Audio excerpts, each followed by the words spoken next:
Welcome to ABC's College Football. In the ACC, a very important matchup. Clemson off to a surprising 2-0 start as they face the Miami Hurricanes. Can they beat them 2 years in a row? Tiger paws start about 5 miles out of town, and they get bigger as the intensity increases outside Memorial Stadium in Clemson, South Carolina. There's a lot of orange out there. Watch out if you're a Hurricane fan. And if you're a top 20 team, if you get beat on the road, you get your own headstone over by the practice field, as Miami got a year ago when Clemson beat them down in the Orange Bowl. Can Clemson make it 2 in a row, or will Miami get their payback today?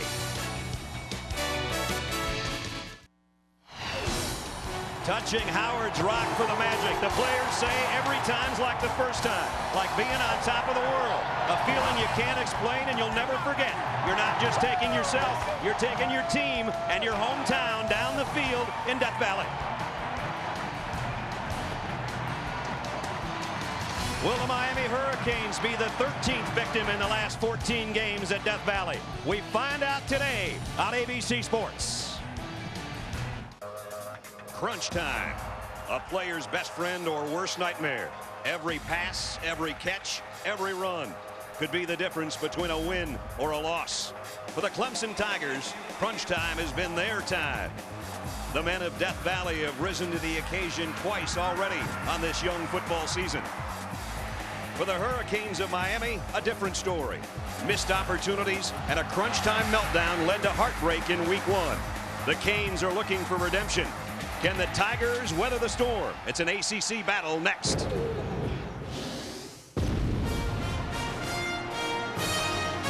Memorial Stadium, they call it Death Valley, and then they welcome you to it.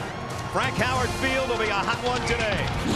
Welcome to the BCS Spotlight Game, presented by ADT. Our matchup this afternoon, the 13th ranked Miami Hurricanes against the number 20 Tigers of Clemson. Welcome, everybody. I'm Brad Nessler. As always, my partner is Bob Greasy. Bob, we've done a lot of Miami games over the years. This is unfamiliar territory for them. They're in the top 20, but they're 0-1. Well, but they're still in the ACC race, and they're in the national championship race.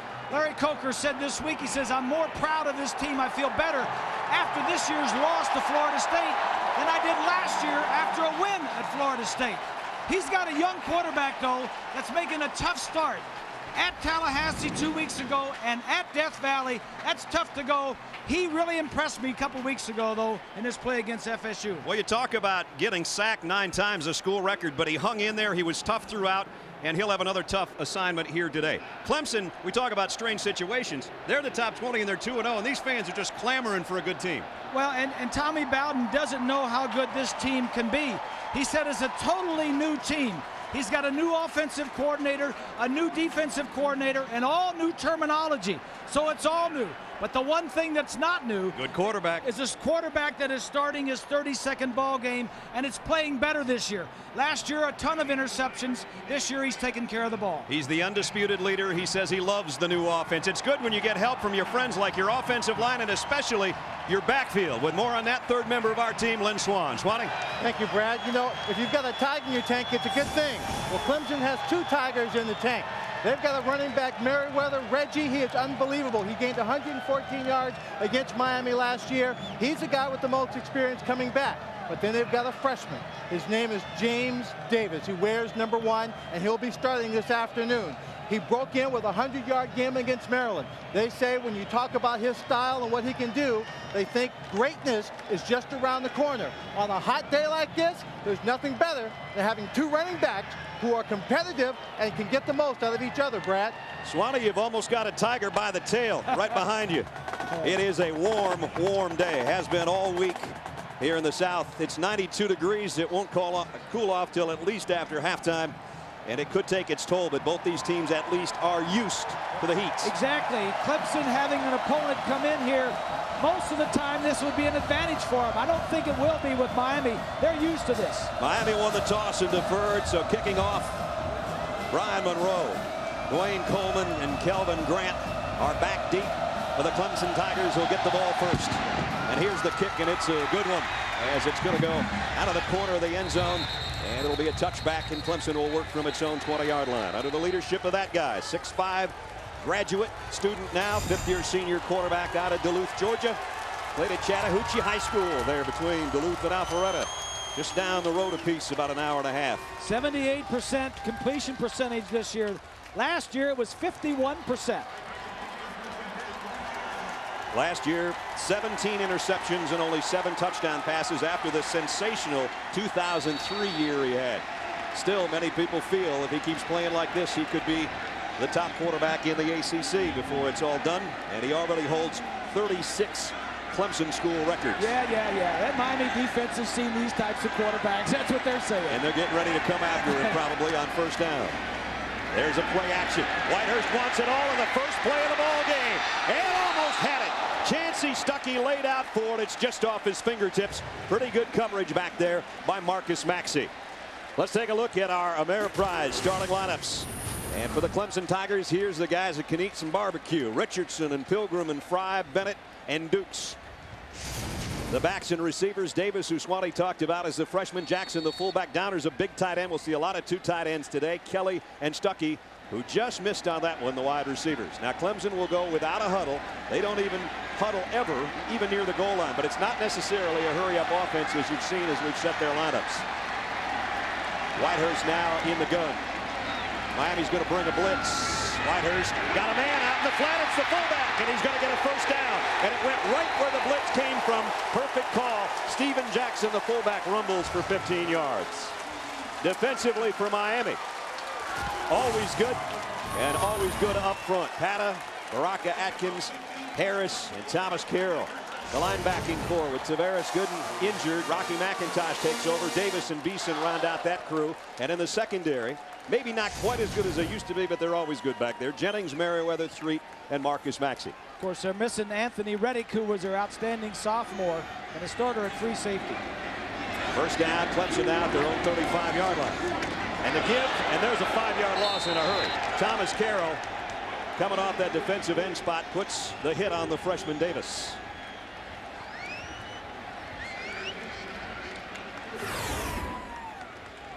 Clemson's first 2 plays were textbook.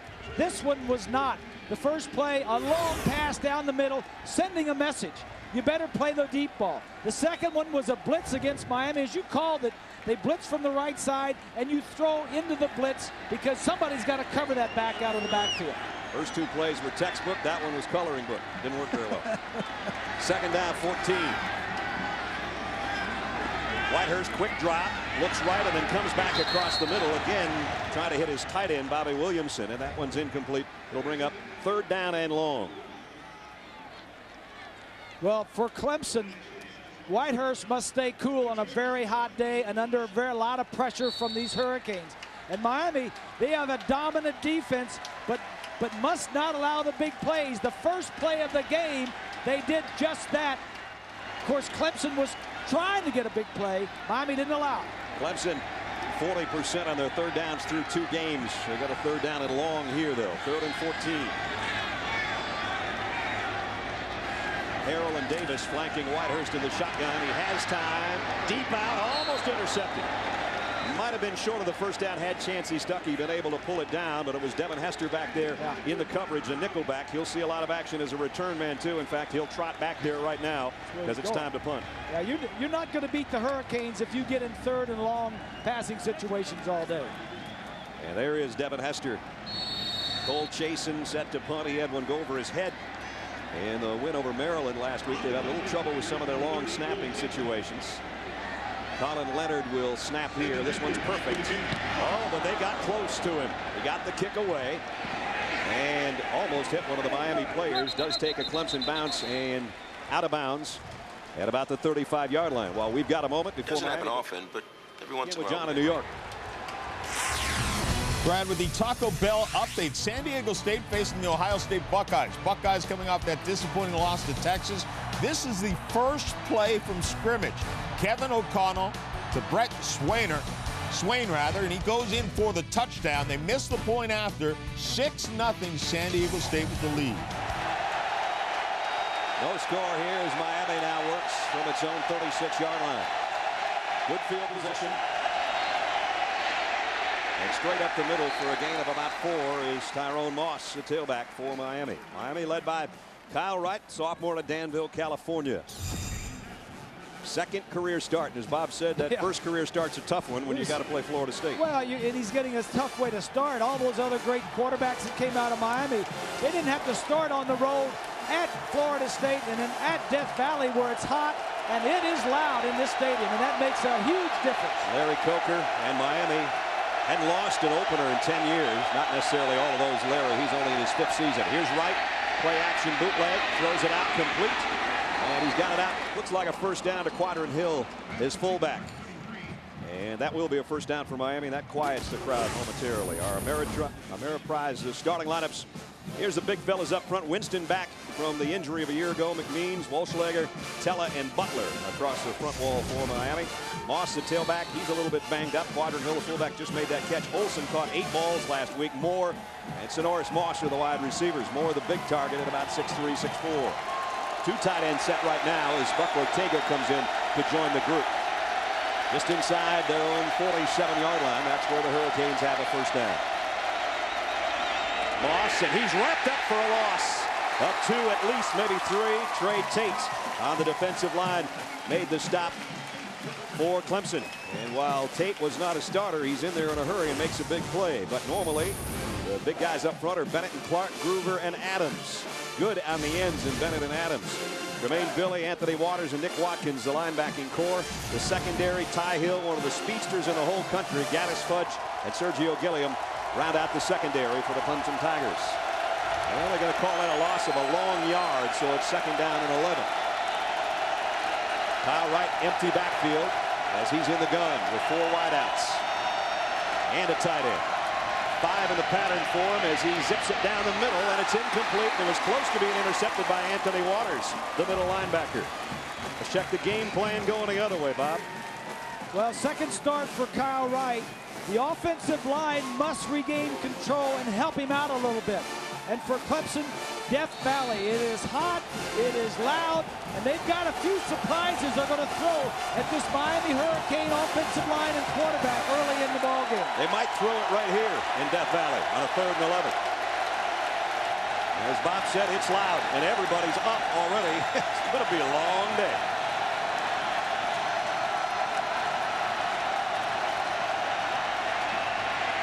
Right, trouble, got him, down he goes, and it's Donnell Clark. 9-yard loss on the sack. Punting time for Miami. Young quarterbacks got to get rid of the football. That was a coverage sack. He's either got to eject himself and get out of there or throw it away.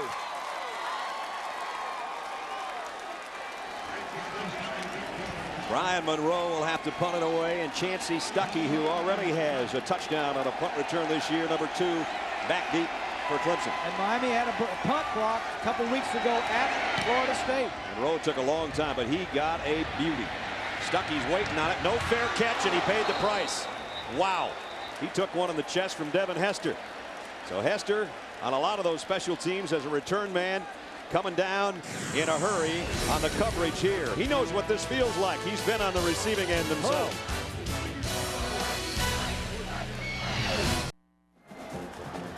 Rob Spence with the headset, the first-year offensive coordinator for the Clemson Tigers. He's got some unique approaches, Bob. Yes, he does. One of which is offensive linemen never are in a 3-point stance, only a 2-point stance. Ask him how many other universities use that. He says, we're the only one beside Toledo, where I just came from. That's where he came from. And we got a timeout taken by Clemson. A little confusion coming out of the timeout. We'll take one with him. 11:06 to go first quarter. Tigers on offense against Larry Coker's defense when we come back.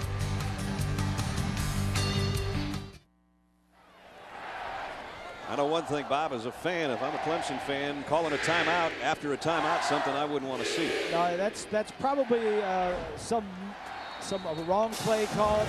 Sometimes it's the defense, what you weren't expecting the personnel, but Miami had regular personnel in there that time. The tight end Williamson in motion. Whitehurst, full blitz, slip screen, got it, completes, got his man on the run, first down and then some, out to the 35-yard line.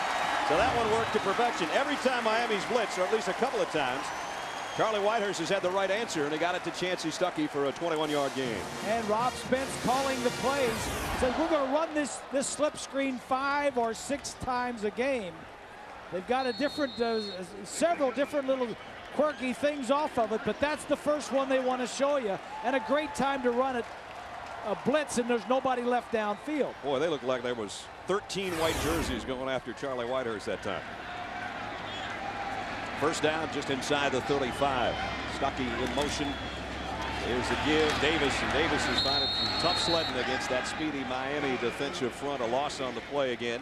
Kareem Brown in on the stop. So we talked about a little bit about the 2-point stance that you don't see anywhere except Toledo, which is where Rob Spence came from. And Swanee talked to Rob about why he thinks the 2-point stance is advantageous. Yeah, I just asked him, give me the 3 most important reasons why you put them down in the 2-point stance, and here are the reasons he gave. You know, he says they see the problem because they have better vision, you know, allows better communication when they talk at the Lau Stadium, and the advantage of being different. The defense won't see another team in a 2-point stance, and they're not quite sure how to react to him. Here's an empty backfield as Whitehurst, the quick drop, looks to his left, now lofts one, incomplete, intended for Aaron Kelly, his tallest receiver. Whitehurst trying to make an adjustment. What he wanted to go to wasn't there. Well, he had receivers split from sideline to sideline, and he had what he wanted. That's what he's upset about. He says run the route. You had single coverage. And that's why Kelly's a redshirt freshman and Charlie's a 5th-year senior running the show. They'll work from the gun again on 3rd down and long. They've been in this situation before. And he's going to go down. Great pressure from Miami. Javon Nanton with the sack. Well, Nanton is one of those specialists that just comes in. He's a very lightweight defensive lineman that just rushes the passer. Going to be over here. He's just going to get inside and pressure the quarterback. Just a quick defensive lineman going against a huge offensive lineman. Colin Leonard will snap. He's the new long snapper after they had some trouble on a punt last week. Boy, they got close both times. Jason has punted. Evan Hester will take a sliding fair catch, and it's actually in Clemson territory at about the 48-yard line. College football on ABC Sports is brought to you by Chevy, the new Chevrolets, and American Revolution. ADT, America's residential and commercial security leader. And Dr. Pepper and your local Dr. Pepper bottler. Dr. Pepper, one taste and you get it. Memorial Stadium packed to the brim for the first ever trip by the Miami Hurricanes into Death Valley. They've got the better of the field position right now. Great field position. They'll work at the Tiger 49. A give is Tyrone Moss, and Moss is into the secondary. And he's going to have a first down run down to the 36-yard line. Pickup of 13. This offensive line for the Hurricanes trying to redeem themselves for a very poor performance a couple of weeks ago against Florida State. At left side of that offensive line, Winston and McMeans, Walschlager, the center, doing a better job on that run. And you saw Quadron Hill, the fullback, get a good block as well, springing him down to the 36-yard line. 1st and 10 for the Canes. No score here, first quarter. Into the middle of the Clemson line for about 2 is Tyrone Moss. Moss was kind of a question mark this week whether or not he'd play, whether or not he would be a starter. Coming off a 100-yard game, in fact 102 in his first career start in the loss to Florida State. Backed up Frank Gore last year. And as Vic Koenig, the defensive coordinator here at Clemson, said, you know, it doesn't matter. They just plug in another future first-round draft choice. That's what I'm saying. We don't, you know, they've got the stars in there. We just don't know their names yet. There's Vic, the first-year defensive coordinator for the Tigers. 2nd down, 9. Right. Trouble. Down he goes. They get him again. Corey Groover with a 2nd sack of the day for Clemson. We get an update now on the Sooners of Oklahoma. Let's check in with John. Well, Brad, a little misdirection here. Looks like they're moving to the right. They're going to toss over to Travis Wilson going the other way. breaks a couple of tackles. Adrian Peterson with a nice block right there. Touchdown, 56 yards it covers. Oklahoma leading UCLA 7-0. Brad. I like Adrian Peterson as a lead blocker. I like that. Well, a big sack is forced to 3rd and 16. And now the fans are alive again. Kyle Wright in the gun. Olsen, the tight end, in motion, and a whistle. And Miami's got to take a timeout. We'll take one, too. 7:12 remaining first quarter. A big 3rd down for the Canes when we return.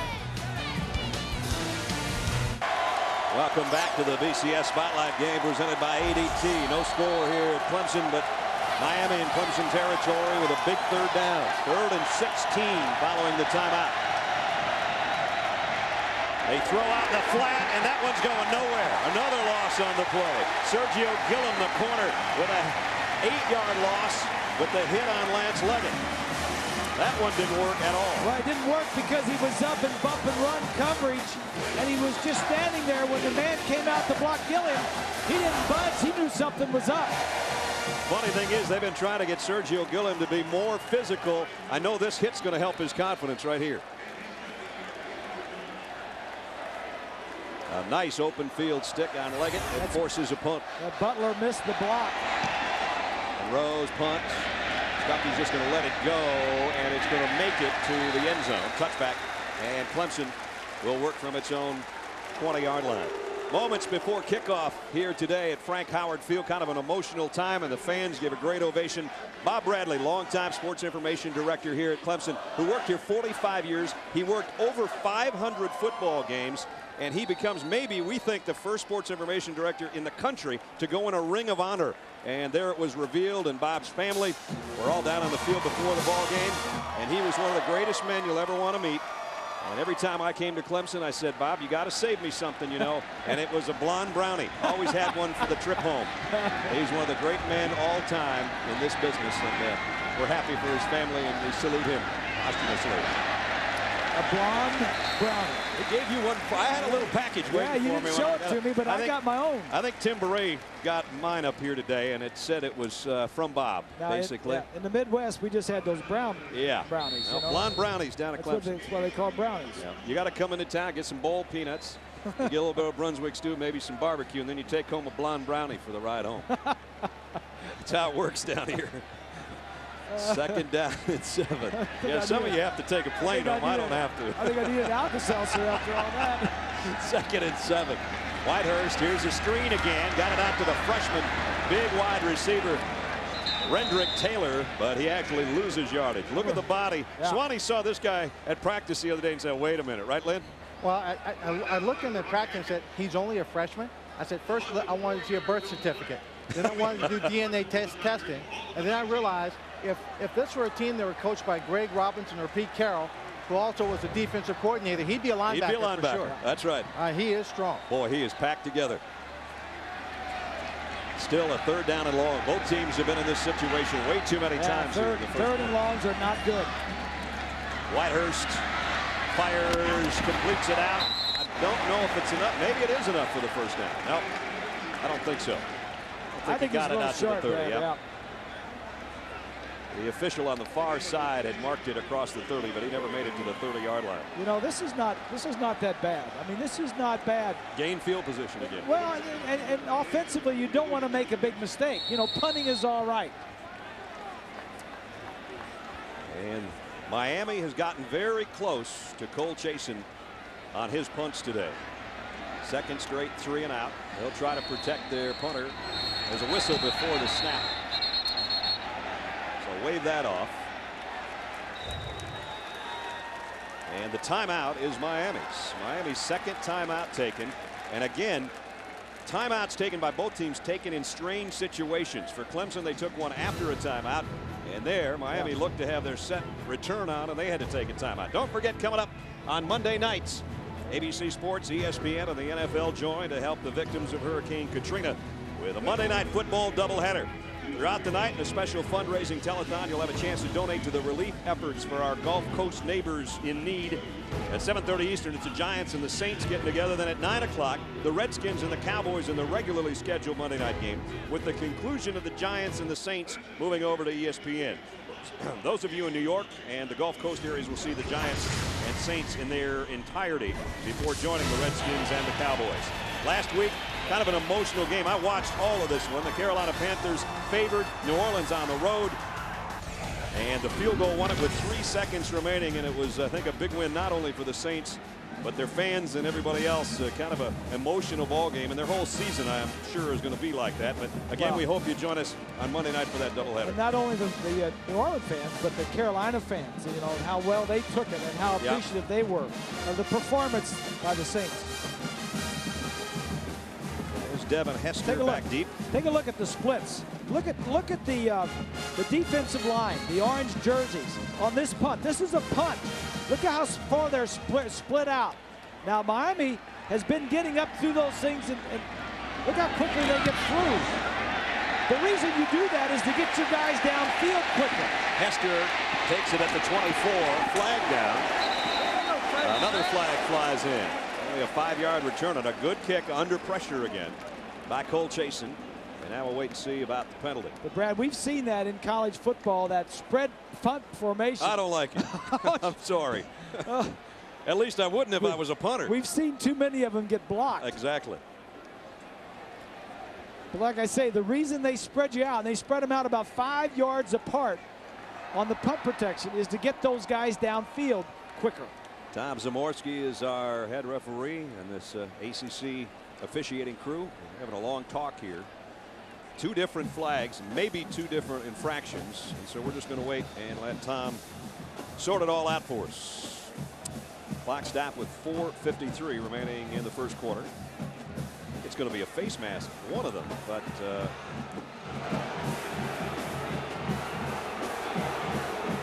and there are penalties in both directions.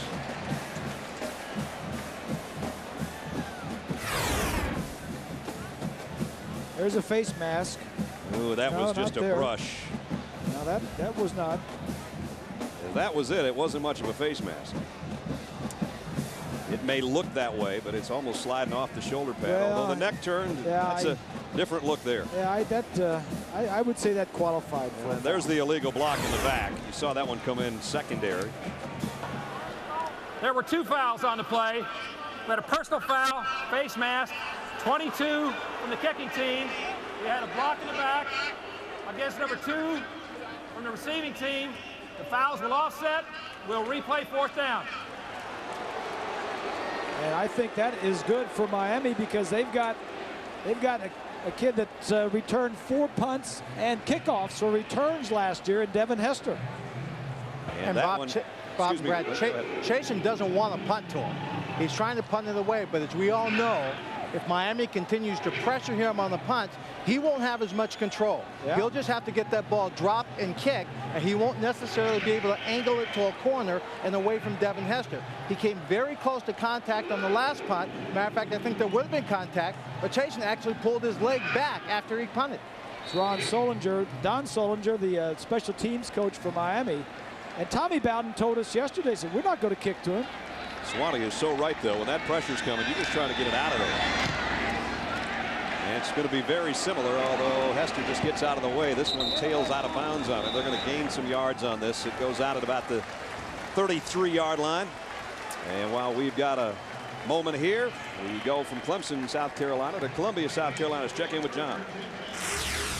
Brad, thanks a lot. South Carolina trailing Alabama 7-0. This is 4th and goal at the 1. And Mike Davis gets it across and ties the game at 7 apiece. Remember, the Gamecocks almost knocked off Georgia last week. Michigan State, meanwhile, has scored first against number 10 Notre Dame and leads 7-0. All right, John, keep us posted. Miami, no yards total, even though they've gained some. They've lost some money on plays that haven't worked. They pick up 4 there as Donnell Clark makes a stop on Tyrone Moss.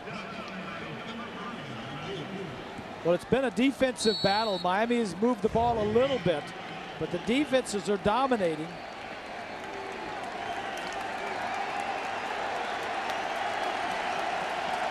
Second down and 6. 4:15 remaining in the first quarter. Scoreless so far in Death Valley. Right down the middle. And a nice throw and complete to Ryan Moore. His big target, first down at the Clemson 47-yard line. Ryan Moore, who had a tough year last year. He showed signs 2 years ago of being one of those Miami big-time receivers, and then injuries for the most part. And he admits he didn't have a good season last year. He's off to a pretty good start this year, though. He is. He's looking forward to getting back. In fact, he lost his starting position. Lance Leggett was starting in front of him, and he came back, and he's playing very well this year. Olsen, the tight end, Greg Olsen, was, I don't know if he's injured or what, but he was starting limping around out there after that play. He was their big target last week. Pass complete out at Quadron Hill. The fullback, and Quadron is close to another first down, just a little bit short, it appears. Hill, a good receiver out of the backfield, good blocker. Here he is here, Brad. He's just, it's an I formation. It's play action. They're going to fake to the deep back. Now watch as he runs right by the outside linebacker. That's a good fake by Hill. He's a fifth-year senior, so he knows how the game is played. Second down, about 2 feet to go for Miami. See if Tyrone Moss gets it. Flag down, might be a holding call, which would negate a big run down to the 26-yard line. But that flag flying in there from the umpire would tend to indicate that this one's coming back.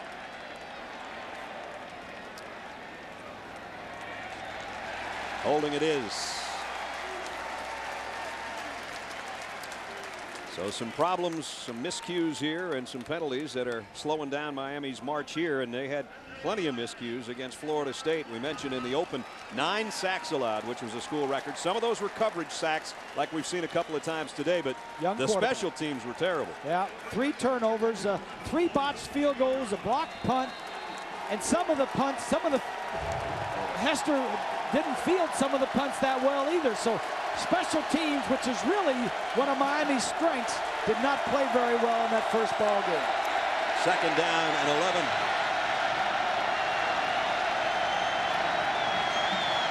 Here's a handoff and around to Moss. Sonoris Moss trying to get to the corner. Oh boy, he gets dragged down and then popped big time on the far sideline by Michael Hamlin.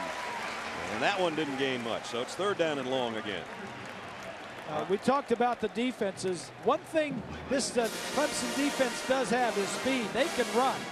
In fact, Larry Coker, we're talking to him during the week, and he says, you know, this front 4 remind us a little bit of Florida State, the way they can get off the ball and run. They haven't converted a third down yet. They've got a 3rd and 9 here. They were only 4 for 16 in that capacity against Florida State. There's been every one of the situations have been 3rd and 10 or more. There's Olsen, the tight end, in motion into the slot. Right. Rolls out, being chased. Completes it. It's going to be a first down. Got it to Darnell Jenkins. Boy, that's a heck of a throw running for your life. Yes, and a nice job by Jenkins coming back to the quarterback, catching the ball, and picking up a first down. This is like 3rd and 11. He goes deep.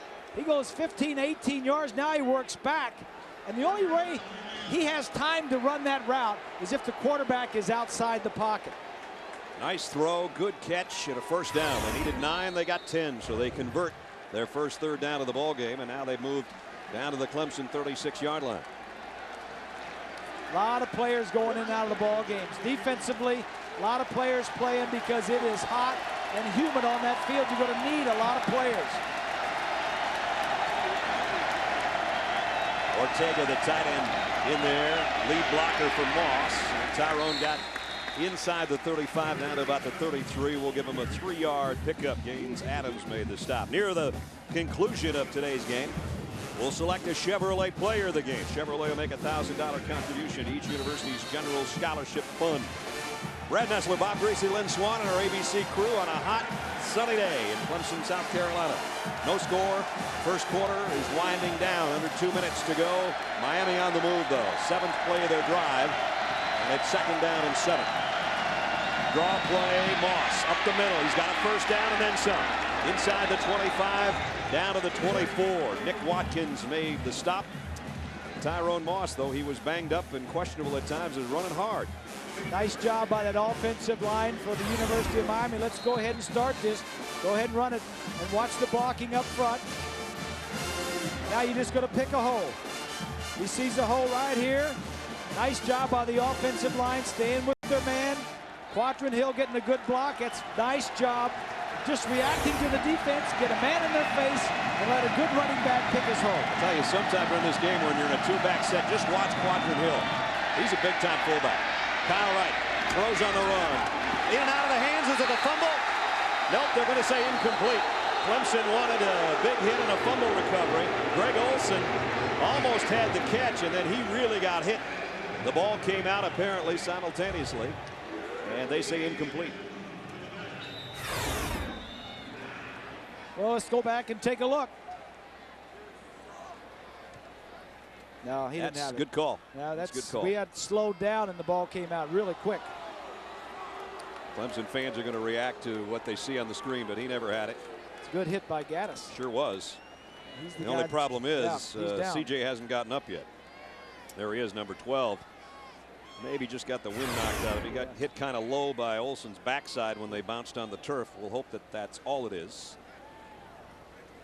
Out of Rayford, North Carolina, the sophomore starter. Now, Gaddis came to Clemson as a quarterback, probably why he's wearing that number 12, Brad and Bob. And he was drafted in the 20th round to play baseball. And one of the things the coaches felt about him was that he hadn't quite learned just how to be tough and hit a little bit harder. You sure couldn't tell it by that last play. I get you. Now I like that. He's probably a very smart guy. Can play baseball, a lot of sports, talented, athletic. Probably going to play for Clemson when the spring rolls around again in baseball. He only played 17 snaps against Miami last year, but he had 5 tackles. He had a good hit there. He'll come out for at least a play. And Miami will have a second down at 10. CJ trying to get his breath over there on the sideline. Michael Hamlin takes his spot in the Clemson secondary. Out of the gun, right fires far side, and hit immediately is Greg Olson. You know they're going to know where Greg Olson is, Grease, because he had a huge game last week as he picked up 8 receptions for 137 yards against Florida State. Enjoyed talking to Vic Koenig yesterday, the defensive coordinator for Clemson. He said, well, we have a few different things for him, one of which will be like a box and one on Olson. Either a linebacker or a strong safety will stay with him in man coverage, and all the rest of the defensive backs will be playing zone. Kyle Wright's completed 6 passes to 5 different receivers. Let's see who he picks out on 3rd and 9. Lofts it across the middle. Ryan Moore made the catch, but it's nowhere near the first down. And that should bring out the field goal unit. Nick Watkins helps on the hit. And out comes the field goal unit for the Hurricanes to try to break a scoreless tie. We talked about the problems they had against Florida State on Labor Day night. John Petty missed from 47 and 39, and then he never got a chance to try to tie the game because of a bad snap. This will be a 37-yard field goal attempt here in his first trip to Death Valley. A kick on the way, and he has got it right down the middle. So we've got our first score of the ball game, and it came late in the quarter. 26 seconds. All that remains in the first quarter. Miami leads this one 3-0. Let's find out about some other scores. Here's John in New York. Well, Brad, we already told you the Ohio State Buckeyes were down 7-0 to San Diego State. Troy Smith calls his own number and gets it to the end zone. So the Buckeyes on the board, 7-6 with the lead. Remember, San Diego State missed their point after. Brad. All right, John, keep us posted. John and Craig and Aaron will be along at halftime, give you all the scores and highlights from some of the early games. Some interesting ball games being played today. Sure are. There's some good ones coming up tonight, too, including a big one in the ACC up at Boston College, as they're the newest member of the Atlantic Coast Conference. Kind of show you the ACC, Miami being part of it for the second year. As I said earlier, this is their first trip in here because they don't necessarily always play the same teams. You have the same rivalry. Yeah. Coastal and Atlantic are the 2 divisions, and of course they'll have a championship game in Jacksonville coming up the 3rd of December for the first time this year. That was a 47-yard drive. Took about 4 minutes 20 seconds to get the field goal. 3-0. Miami. And Miami in the ACC for the second year. Right. If anybody thought they were going to dominate the conference, They're 5-4. They're 5-4 in the conference play. So their first year in the league, Virginia Tech won the conference last year, and well, Miami wasn't even picked to win their division. Remember a few years ago when Penn State came in the Big Ten, everybody said now it's the Big Three. Yeah. Penn State's found it a little bit difficult. Everybody thought Penn State was going to dominate. They've been to the Rose Bowl one time. Monroe to kick. This one's returnable. Dwayne Coleman at the goal line. And he runs into a wave of white at about the 15, maybe bounced out to the 16-yard line. Here are the divisions that we were talking about.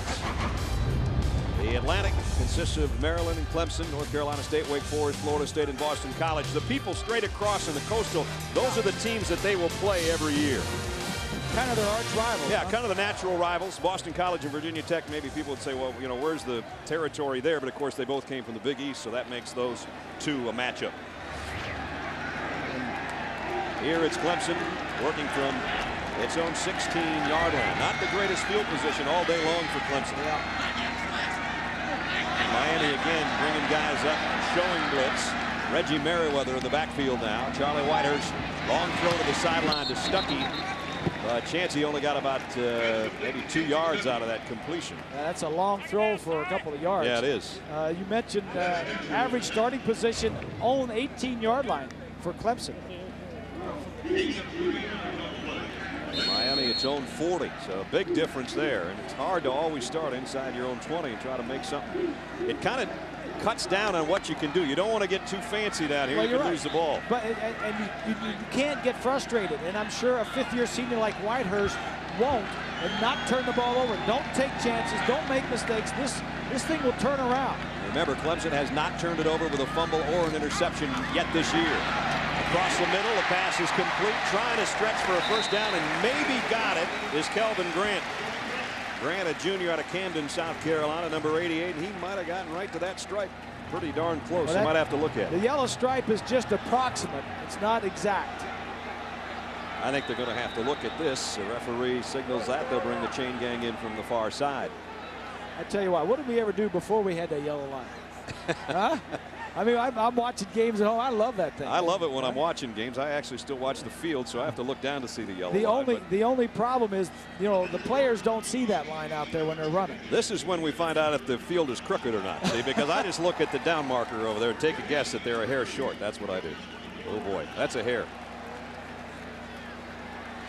And now there's people telling me that's what old timers do. Thanks a lot, guys in the truck. I appreciate it. Without radio. Well, it's third down, and I don't even know if it's inches. It's maybe an inch. Now, this would be interesting because it's third and short yardage. It's short yardage. You would think that the offensive lineman would get down in a three-point stance, lean forward, and fire out of their stance. Nope. They just get in a two-point stance, and Rob Spence, the offensive coordinator, says he's got his theory. He's a disciple of Alex Gibbs, the offensive line coach for the Broncos for so long, Denver Broncos. Now with he's the Falcons. with the Falcons. Well, we'll see if they can get that third down and an inch out of the two-point stance in the second quarter. Will there be any magic in Howard's Rock today? We'll find out. Into one, 3-0 Miami. You're watching ABC Sports Championship Television. Set to start the second quarter at Memorial Stadium. Third down and about 2 inches to go for Clemson. See if Charlie Whitehurst leans forward himself. He's got the first down. Well, there's one thing for sure. When that back leaves the backfield, there ain't nobody to hand the ball It to. better be Charlie or there's problems. If they're going to run it, it's going to be the quarterback. So first down for the Tigers.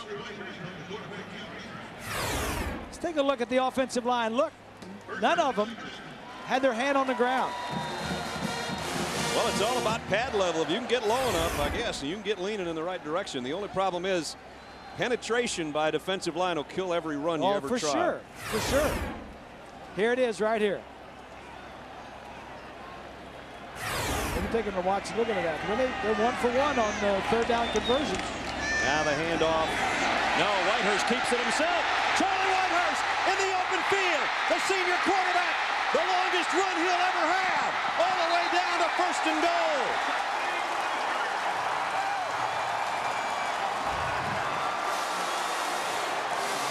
Phillips saved a touchdown, and Charlie Whitehurst showing his speed. What a run. 65 yards. Better take him out, coach. He's tired. Or don't throw a pass.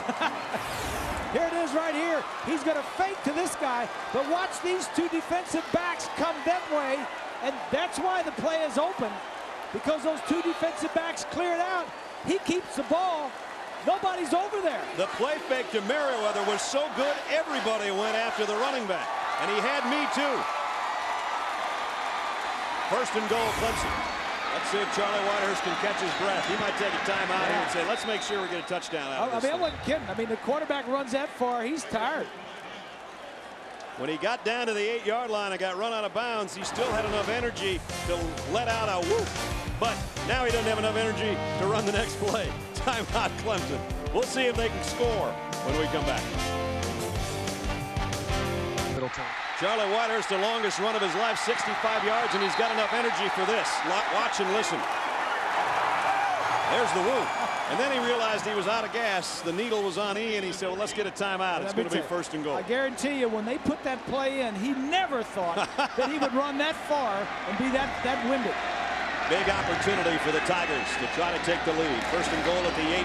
Whitehurst stumbles, throws over the middle. Touchdown, Clemson.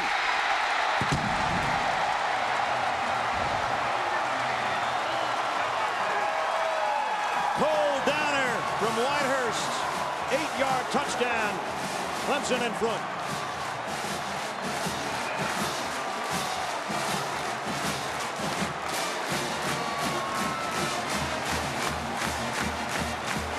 Oh, they're happy in Death Valley right now. Extra point. Jad Dean in for the point after. He was the hero of the Texas A&M game with his right foot. And his extra point is up and good. The scoring drive didn't take long, courtesy of Charlie Whitehurst. Tommy Bowden's team on top for the first time today, 7-3. It only took 5 plays. Most of it was the quarterback, and then he turned from his legs to his arm for the touchdown pass. You're going to see this guy's going to motion over here, and you're going to have a cluster of 3 guys. 2 of them are going to go to the outside, and the one that's going to hook into the middle is going to be the guy he's going for. Now right here, you see he's open. They've got these other 2 covered, but not the inside tight end. And Bob, when Charlie dropped a throw, he almost fell up backpedaling. Watch him, and he got his balance back and then found his man. Yeah, I tip my hat to Rob Spence, the offensive coordinator. Told us a couple of things. Yesterday he says, hey, we need to have some misdirection plays. Miami is so fast. That play of Whitehurst was misdirection in a big way. And it was overreaction by Miami. Exactly. Fake the running back to the strong side. Nobody else there but the quarterback, and the quarterback was the guy. And then the touchdown pass, again, everybody to the outside was covered. Most of our Nissan scoring drive of 84 yards in 5 plays was that guy, number 6. Did it with his legs, then threw the touchdown pass. It only took him 1:06 to take the lead over Miami 7-3.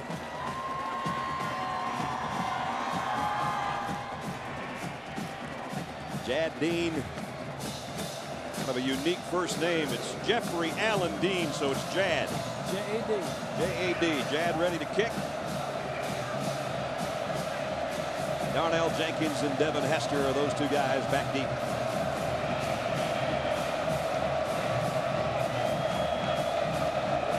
Anticipating a kick at about the 10-yard line, and they're going to get a high boots kick. Miami saw this coming, but they've got an opportunity from the 20. Bringing a tackle at the 30. Darnell Jenkins down the sideline. That one didn't work for Clemson. Trying to keep it away from Devin Hester. They kick it short to Jenkins, and he rips off 33 yards on the kick return. Well, Hester's not the only one that can run back there. They put these other guys. Jenkins is a wide receiver, and he knows what to do with it. Good blocking up front.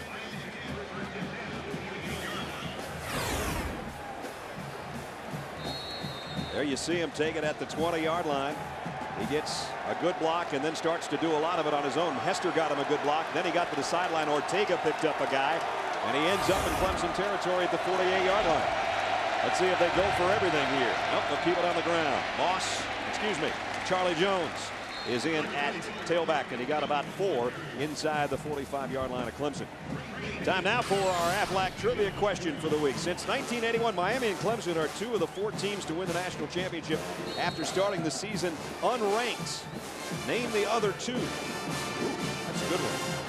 Wow. Put your thinking hats on. Yeah, I don't know about that one. Second down at 6.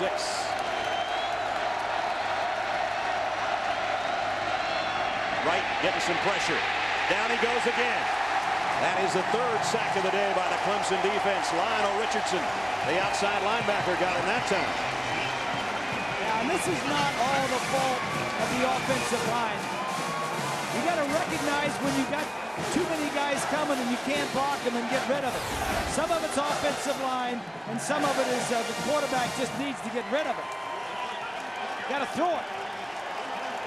He's going to learn that, but he's learning the hard way right now. 9 Labor Day night, 3 already in the first half. And it's 3rd down and 14, and they've lost their field advantage unless they pick this one up. Wright again rolls to buy himself a little extra time. Long down the sidelines, got a man out there. Broken up. Ryan Moore, the intended receiver, but it's Ty Hill who can run stride for stride with anybody in the country who breaks it up.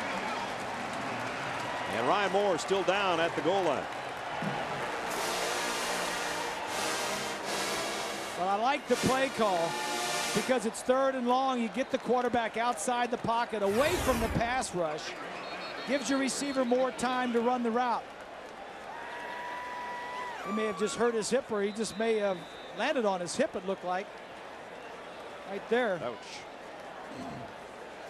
And he is still down. They're attending to Ryan down Probably at the goal line. More than anything is winded. As we said, not only having to run a long ways, as Charlie Whitehurst did earlier, as Ryan just did on a long pass pattern, but it is hot out here, and it's humid.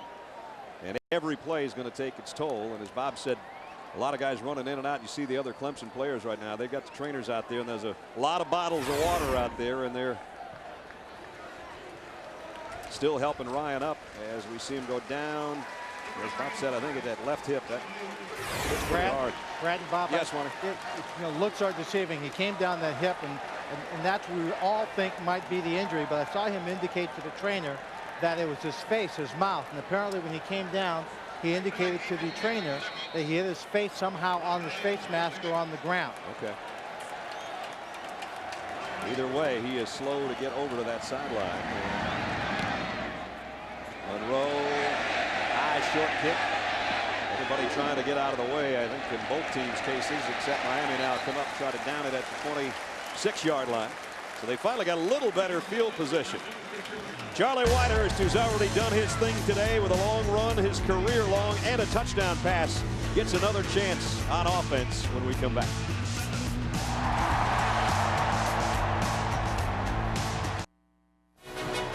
College football on ABC Sports brought to you by Nissan, who remind you to ship the way you move through the world. Aflac, ask about it at work. IBM, become an on-demand business. IBM can help. And Napa Auto Care Centers. Napa, get the good stuff. There's a landmark in the South if there ever was one. The Esso Club, once a gas station, now they serve a different type of fuel. And you got to go there when you're here, if you ever get to Clemson. So did you're here in Clemson, did you go? I had to make a stop there yesterday. Charlie Whitehurst down the middle, incomplete. Close to being interference, and now the flag flies in late. Marcus Maxey was covering Aaron Kelly, and he was draped pretty much all over him.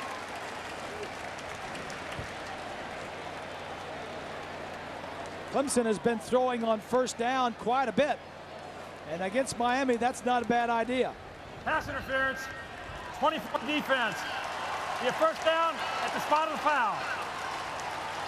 So they'll move the sticks, and Clemson gains some field position here.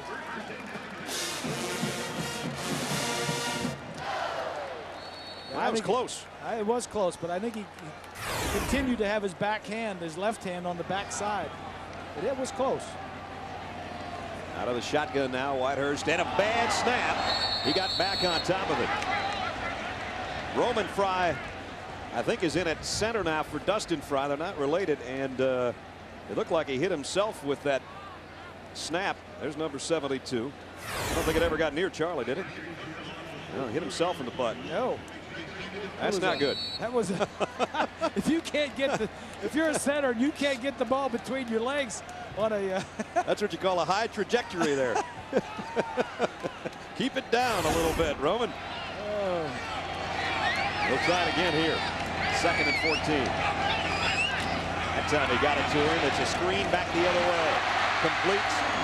Not getting back to the original line of scrimmage though. Chancey Stuckey. Miami played that one well. Again, 4 receivers to the right side, and the quarterback rolls right and then throws back left. Miami had that one stopped pretty well. So now the 3rd down situation and long again. Well, there have been a lot of 3rd and longs in this first half for both teams. 4 wideouts. Merriweather will flank Whitehurst in the shotgun. Stuckey in motion. Whitehurst steps up and throws. His receiver was running down the sideline. He was throwing it out, and it's incomplete. See, there's a 5th-year senior as opposed to Kyle Wright, just starting his 2nd game, who knows how much time he's got and just throws it in a safe spot, hoping that maybe one of his receivers will get it. Doesn't throw it up for grabs, but doesn't take the sack either. Punting time again for Cole Chasen. Kyle Wright waiting on the sideline. He has had kind of a rough first half, much like the Florida State game a week and a half ago, almost 2 weeks ago. Ooh, they got close again. They're going to get one today if Chasen keeps taking that long. Hester bobbles it but catches it and has it at about the 27-yard line. Well, earlier in the quarter, we asked you the Aflac trivia question. Since 1981, Miami and Clemson are 2 of the 4 teams to win the national championship after starting the season unranked. Name the other 2. Good luck. Well, I want to tell you, what's the hurry here? I've got time to think. I don't know. I'm guessing Colorado and Georgia Tech. I'm going to say Georgia Tech for one.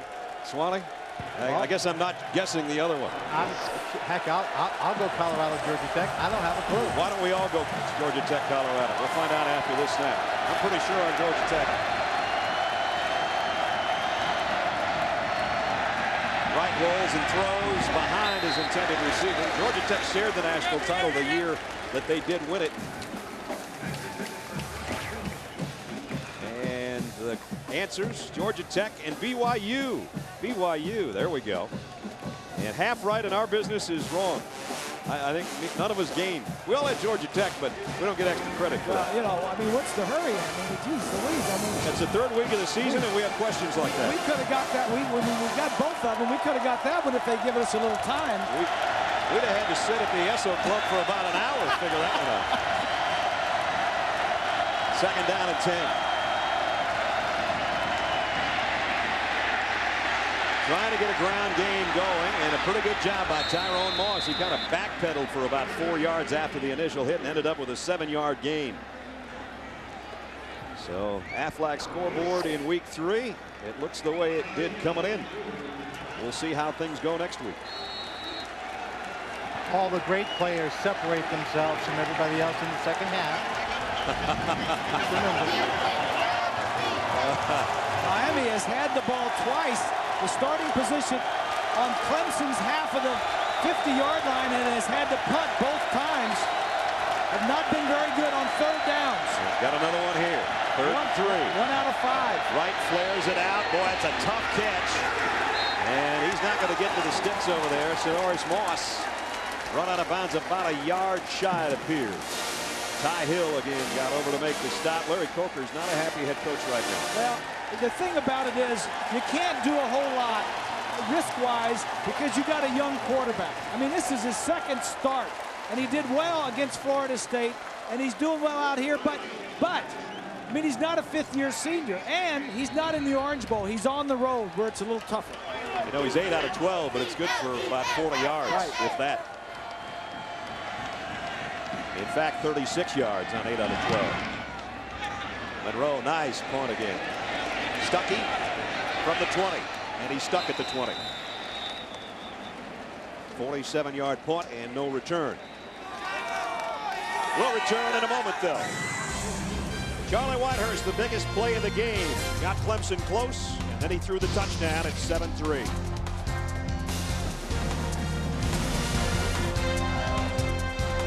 You take away Charlie Whitehurst's run, and Clemson's might not be so good per play either, but Miami an anemic 2.3. Clemson with a lead in the ball. First down, the Tigers at their own 20. Play action. Whitehurst on the roll.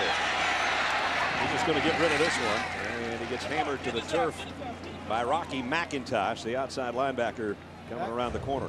McIntosh was headed to Clemson, and then there was something that didn't go along right, and the NCAA came in, and he ended up not being allowed to get into school here, so he ended up at Miami. But that's probably the 5th or 6th time on first down that Clemson has gone to the pass, and I like that. Just got to get somebody open. Yep. Rocky is one of the captains of the defense, and he is a South Carolina native out of Gaffney, South Carolina. Second down and 10. Again, Whitehurst with 4 wideouts from the gun. Shovel pass inside. Trying to get his man free is Davis. James got up to about the 23-yard line. He's been kept in check, and McIntosh made another tackle.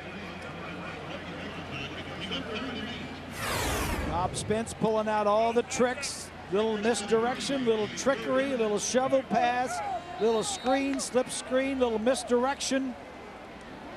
The reason is all these defensive players for Miami just get upfield. The linebackers can run left to right. The linemen get upfield, and it creates space. And if you can get in those holes, there's some yards. Third down and 7.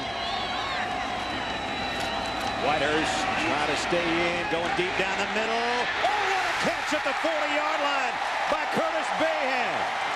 He caught the back end of that one. That one was heading to Lake Hartwell, and he threw a line out there and caught it. Well, give credit to Charlie Whitehurst because he bought just enough time to allow him to get behind the 2 defenders. He would have been sacked were it not for his good movement in the pocket. 38-yard pass play on 3rd and 7.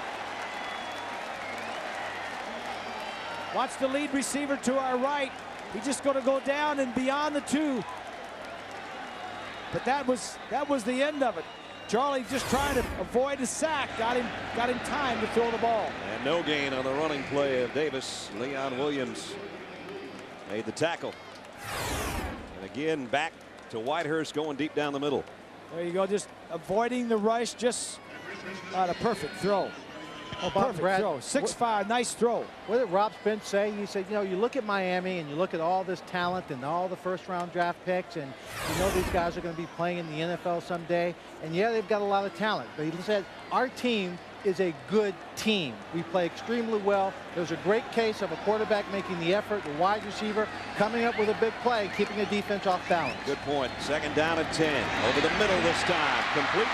That's the freshman Tyler Grisham. I really like this kid. He's got some shifty moves. Not the biggest guy in the world. About 5'11", 180 pounds. A true freshman. One of several true freshmen playing for Clemson. I think there's 8 true freshmen and about 14 or 15. Talking to Tommy yesterday, he said, we'll play a lot of young kids. This is more than we normally play, but you know, he's a true freshman. This Davis kid, Bobby said, hey, Tommy said, we got one. Yeah. We don't normally get one. We got one. We got him. Watch this play. Whitehurst comes out. Davis is going to take a direct snap.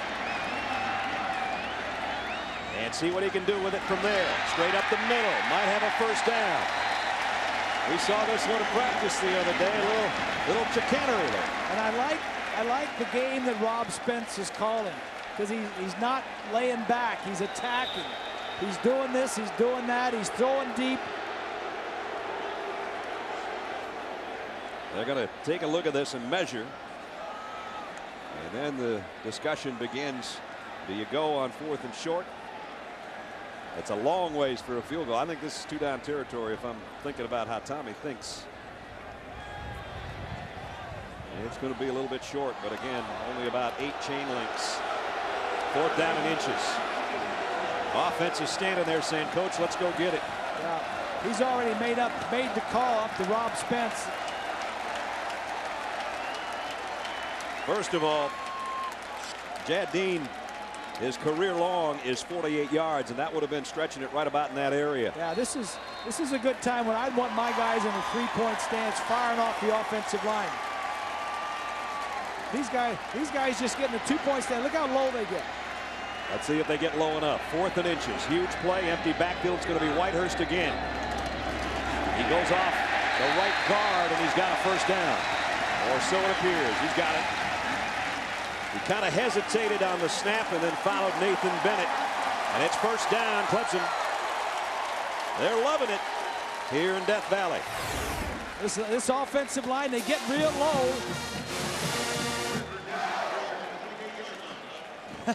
They don't seem to have any problem firing out. I guess not. Well, you know, Bob and Brad, it's always tough when you're new or innovative and you're doing something different.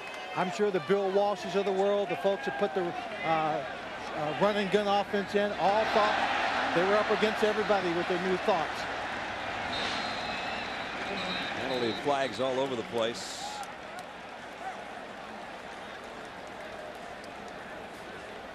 It looked like the left side of Clemson with the false start, but we'll wait and see. Well, as Swanee said, innovations are never called innovations until they work. Offsides, 99 defense. Well, they're going to call it on Miami. Penalty. Repeat first down. Kareem Brown jumped in. So there's a 3-5 for Clemson. And Brown takes an exit to the sideline. Take a look to the right side. That's a good call. It must have been a nice cadence, staggered cadence. The quarterback pulls the defense off, and normally it's the guys right in front of you that can hear you the best that you'll get to jump off sides. And again, there's movement, and again it comes from the same spot, only this time it's Baraka Atkins. He's the one that took Brown's place. And it looked like he did the same thing, but we'll wait and see. This could be a free first down with back-to-back penalties. Offsides, 98 defense, 5-yard penalty, result in first down. So it is a first down by penalty. Next Saturday, ABC's regional doubleheader kicks off noon Eastern. You'll see either Colorado against these Hurricanes or Iowa and Ohio State. Then at 3:30, it's Georgia Tech, Virginia Tech, or Notre Dame, Washington. Check the local listings for the game in your area.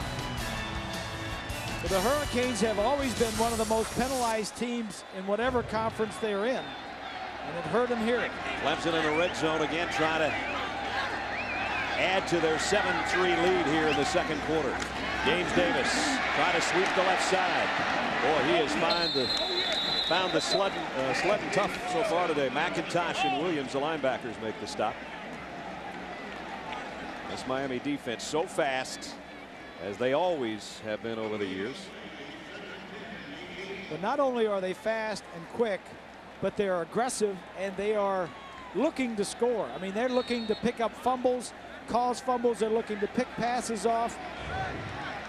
This is one of the highest scoring defenses you're going to find in the country. Second down and 9. Davis empties the backfield. Whitehurst from the gun. Looks right, comes back left on a slip screen, and Davis couldn't handle it. Clemson's not slow either. Larry Coker talked with us about that and about the speed he thought Clemson had. Tommy Bowden had a response, though. Well, I think the speed of their defense, for one. Obviously, we got hurt last week by a very fast defense, and I think Clemson is somewhat like Florida State, and they are a very fast unit. We've got good team speed. We're a few notches behind Miami and Florida State. I appreciate the compliment. Might be a little bit of a smoke screen right there. A little sandbagging between buddies. Yeah. On third down and long, Whitehurst trying to flare it out. Dangerous pass. There's going to be an interference call, I think, on Kenny Phillips out there. You can't touch the receiver when the ball's in the air. And now Larry Coker's maybe saying, I don't know if that was a forward pass or a lateral. That's going to be the discussion. It wasn't catchable. Pass interference on Miami. Yeah. Boy, penalties are just devastating the Hurricanes on this Clemson drive. That's 3 in the last 4 plays. Watch out here. He's just going to come straight out to the side. Right there it is. He hit him. The ball was in the air. That's what it is. The ball was in the air. It's interference. That's it. It's as simple as that. Kenny Phillips, a true freshman, will learn that as time goes on. But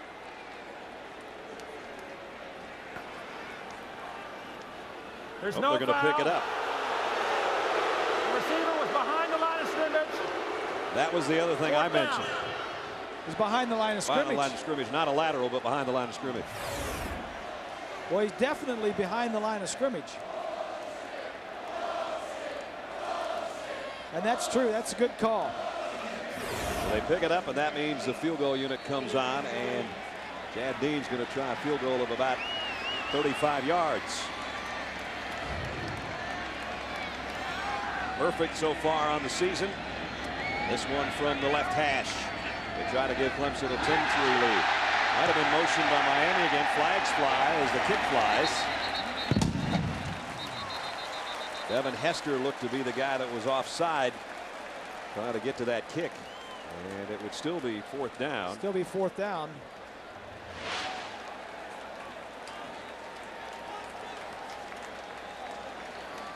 I think they're going to take the field goal. I was going to say, don't Offside, take points off the board. Defense is refused. Field goal is good. That's a good call. It was still going to be 4th down and pretty long, and they were not going to go for it. Larry Coker trying to fire up his troops. Trying to fire up his quarterback, who's had kind of a tough day completing passes, but not for much yardage. We'll see if Kyle Wright and the Miami offense improves when we come back. Now, the hometown fans mean a lot, and so do those fans when it's a 93-degree day. And everybody trying to stay cool and get a lot of fluid during their respites here. It's 10-3. Clemson in front on their home field. Sold out crowd at Memorial Stadium. Dean to kick. High, relatively short. Jenkins from the 10. He got a good return last time. And again down the sideline. He got knocked out of bounds before he got to the 30. Got a pretty good block just to get that far. Let's take a look at our Pacific Life game summary so far in this one.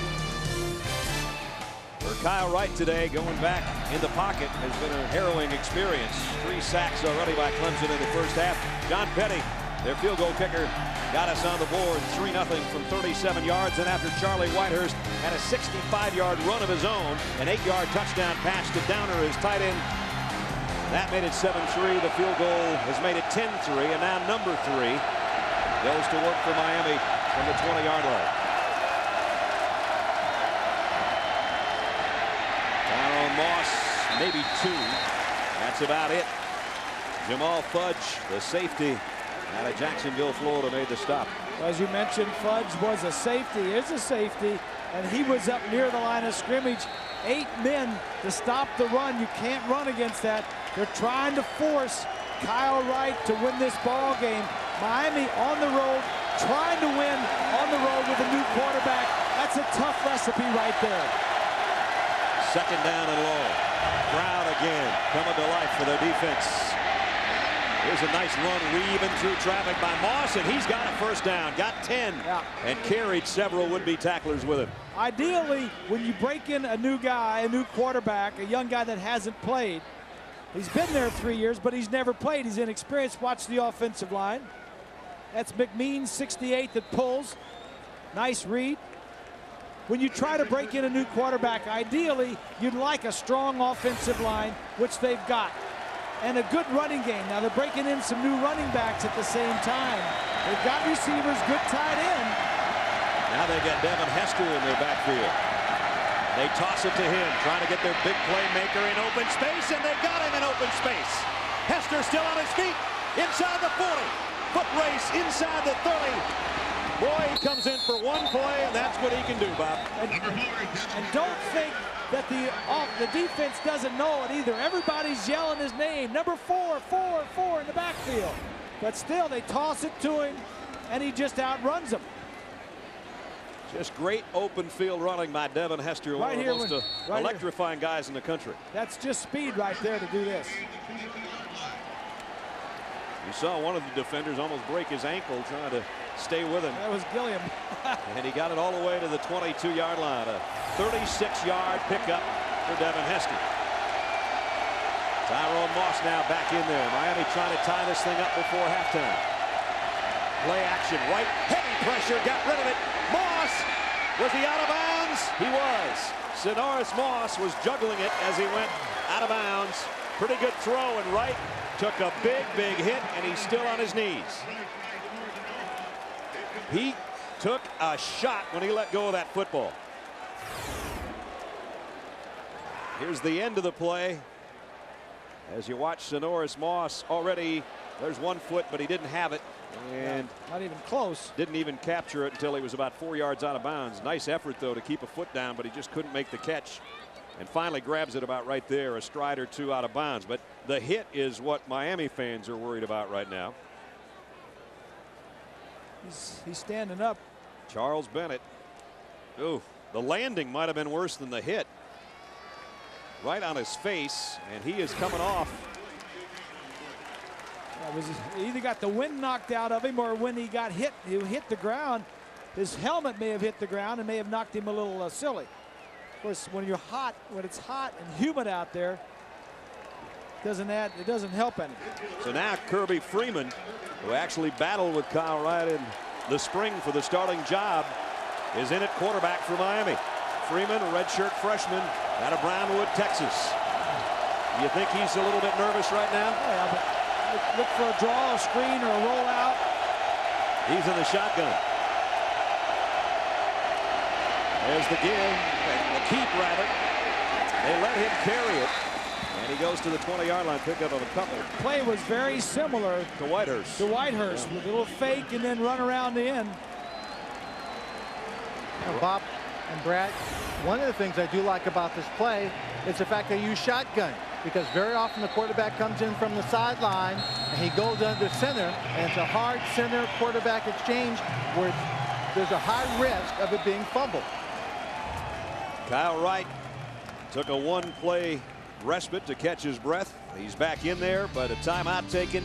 Trying to get his team a touchdown to tie this game. We'll see if they can do it when we return.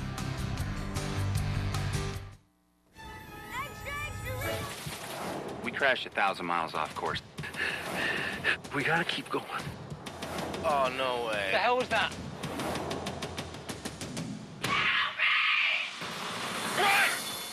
Nobody's safe. Do you think we're being punished? This is destiny. I'm so scared. I want some answers.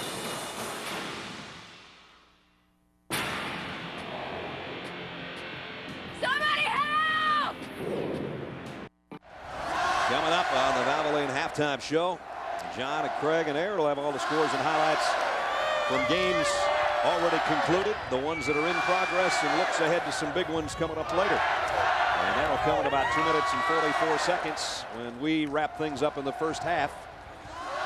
But here we've got another big 3rd down situation. As Kyle Wright was knocked out for a play, it's going to be 3rd down and 8. 3rd downs have not been very kind to Miami so far today. They're 1 out of 6. And they got a big one here because they're trying to tie this game up before halftime. And Kyle Wright has thrown to 4 different receivers on 3rd downs. He just needs to pick up a 1st down. They're 1 out of 6 in 3rd down conversions. Hester, the tailback again, in an I formation. Now he flushes out of that backfield. Right pump one way and throws it in the ground. Was he outside of the tackle box? I don't know.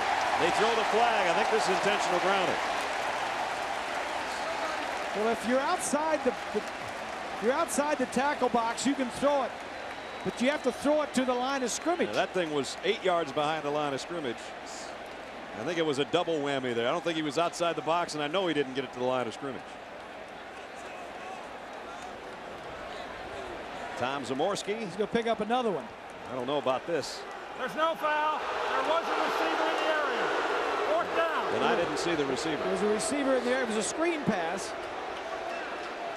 And that's smart on the quarterback. You can throw it into the ground if there's a receiver close by. I still don't see the receiver. There's a receiver. There's Quadron right Hill there. had fallen down. Right there. Quadron Hill, the fullback, had fallen down. That's why I missed him. John Petty try another field goal of 37 yards. Kick on the way. And he just tucked it inside the left upright. So a couple of field goals of 37 yards by Petty. That was huge.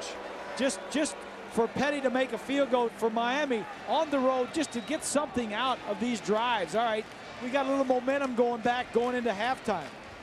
So a 50-yard drive. Again, they had the short field. And a little over 2 minutes to get down there, get the field goal. 10-6. Clemson in front. TV Guide calls Invasion TV's best new drama. Something is happening to this family that'll change their lives in ways they never imagined. And it's not what you think. Invasion starts Wednesday night at 10/9 Central. It follows the season premiere of Lost, only on ABC. Miami with back-to-back losses the last 2 years. First, Virginia Tech and then Tennessee. Then last year, the loss to North Carolina, followed by the overtime setback to Clemson, 27-14. And so 4 of Larry Coker's 7 career losses, and Larry in his 5th year comes in 44-7. But 4 of those have been back-to-back situations. Now can Clemson follow what Florida State did on Labor Day night and win here and make Miami 0-2? If so, it'll be the first time since '78 that Miami would be 0-2. What'd you tell me? That was the Carter administration, wasn't it? Carter administration. Yep. And that was before Howard Schnellenberger even showed up and started putting together the powerful Miami Schnellenberger, team. I think he won his first championship. He was the first guy to win a championship in Miami in '83. They won 4 others after that, so they won 5 championships, and they played in 3 other games where they lost, where they could have won a championship. Right now they're finding the ACC pretty tough. High short kick by Monroe. Somebody's going to have to hustle. That's a loose ball. Oh!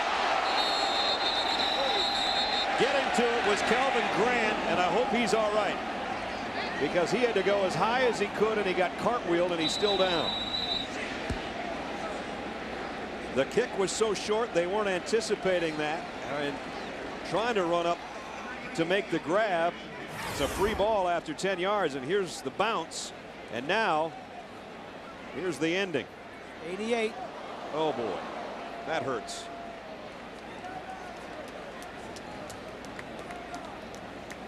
It will be Clemson ball. They maintain possession, but again, this is a situation you never want to find yourself in, if at all possible, is having to go that high and knowing that the special teams are coming.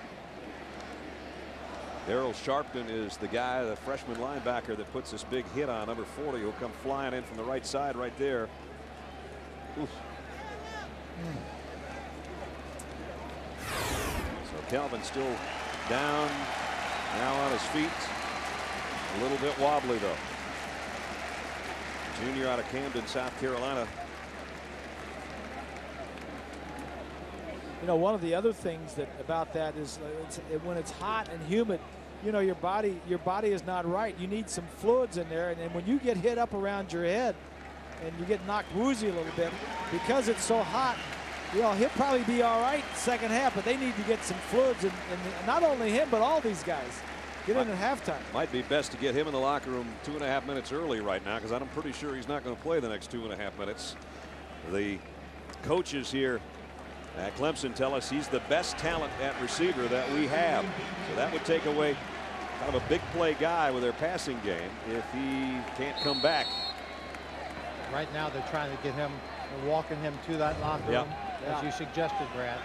And the best thing for him probably is not to be back in this ball game if it's any kind of concussion. Here's a screen.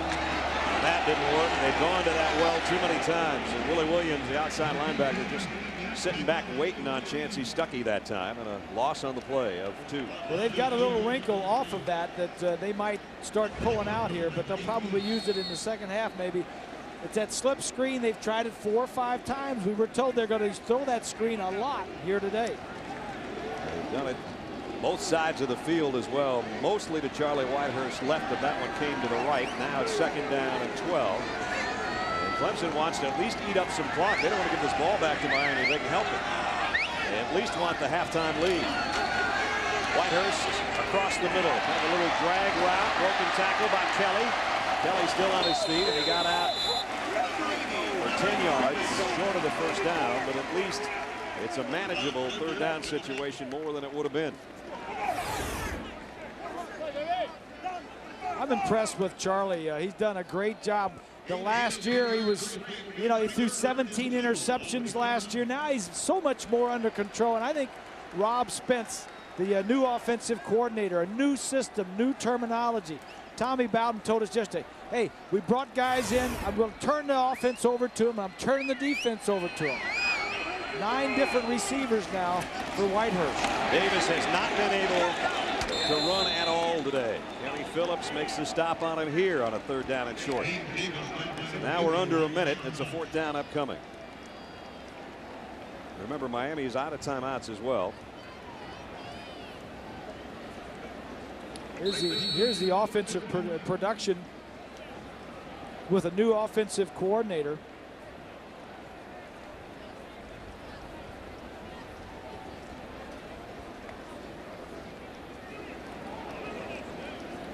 Tommy Bowden, one of the officials on the sideline. 4th down and 1, and they're going to let that clock wind down. Clemson has 1 timeout remaining and takes it now.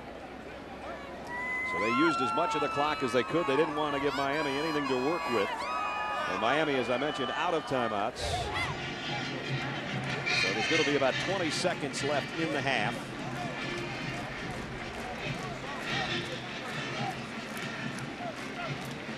Well, we've got a break in the action. 10-6. Clemson leading Miami. Let's take a look at our Dr. Pepper ACC update. West Virginia winner over Maryland. Maryland a heartbreaking defeat to these Clemson Tigers last week with a 4th quarter comeback by Clemson. Virginia winner over Syracuse 27-24. Duke got a win over VMI for Ted Roof. And Virginia Tech leading Ohio. Frank Solich Ohio team 17-0 at the break. The games coming up later. East Carolina, Wake, UConn, and Georgia Tech is on ESPNU. Wisconsin and North Carolina will get together in Chapel Hill. Wisconsin off to a great start, at least by scoring a lot of points. And then the big one tonight at Boston College with 8th ranked Florida State as Boston College jumps into the ACC. How about that with 7 ACC teams in the top 25? Pretty good, huh?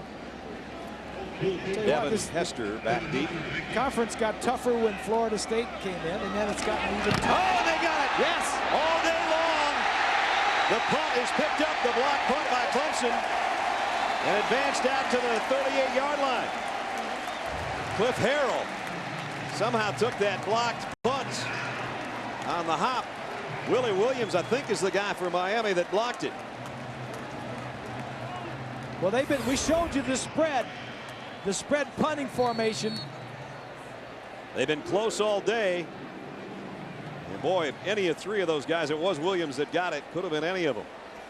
But fortuitously, Clemson picks it up downfield and is able to recapture the football and have a 1st down at the 38-yard line. That's crazy, huh? That is really strange. Now they got 12 seconds to work with. Whitehurst throws.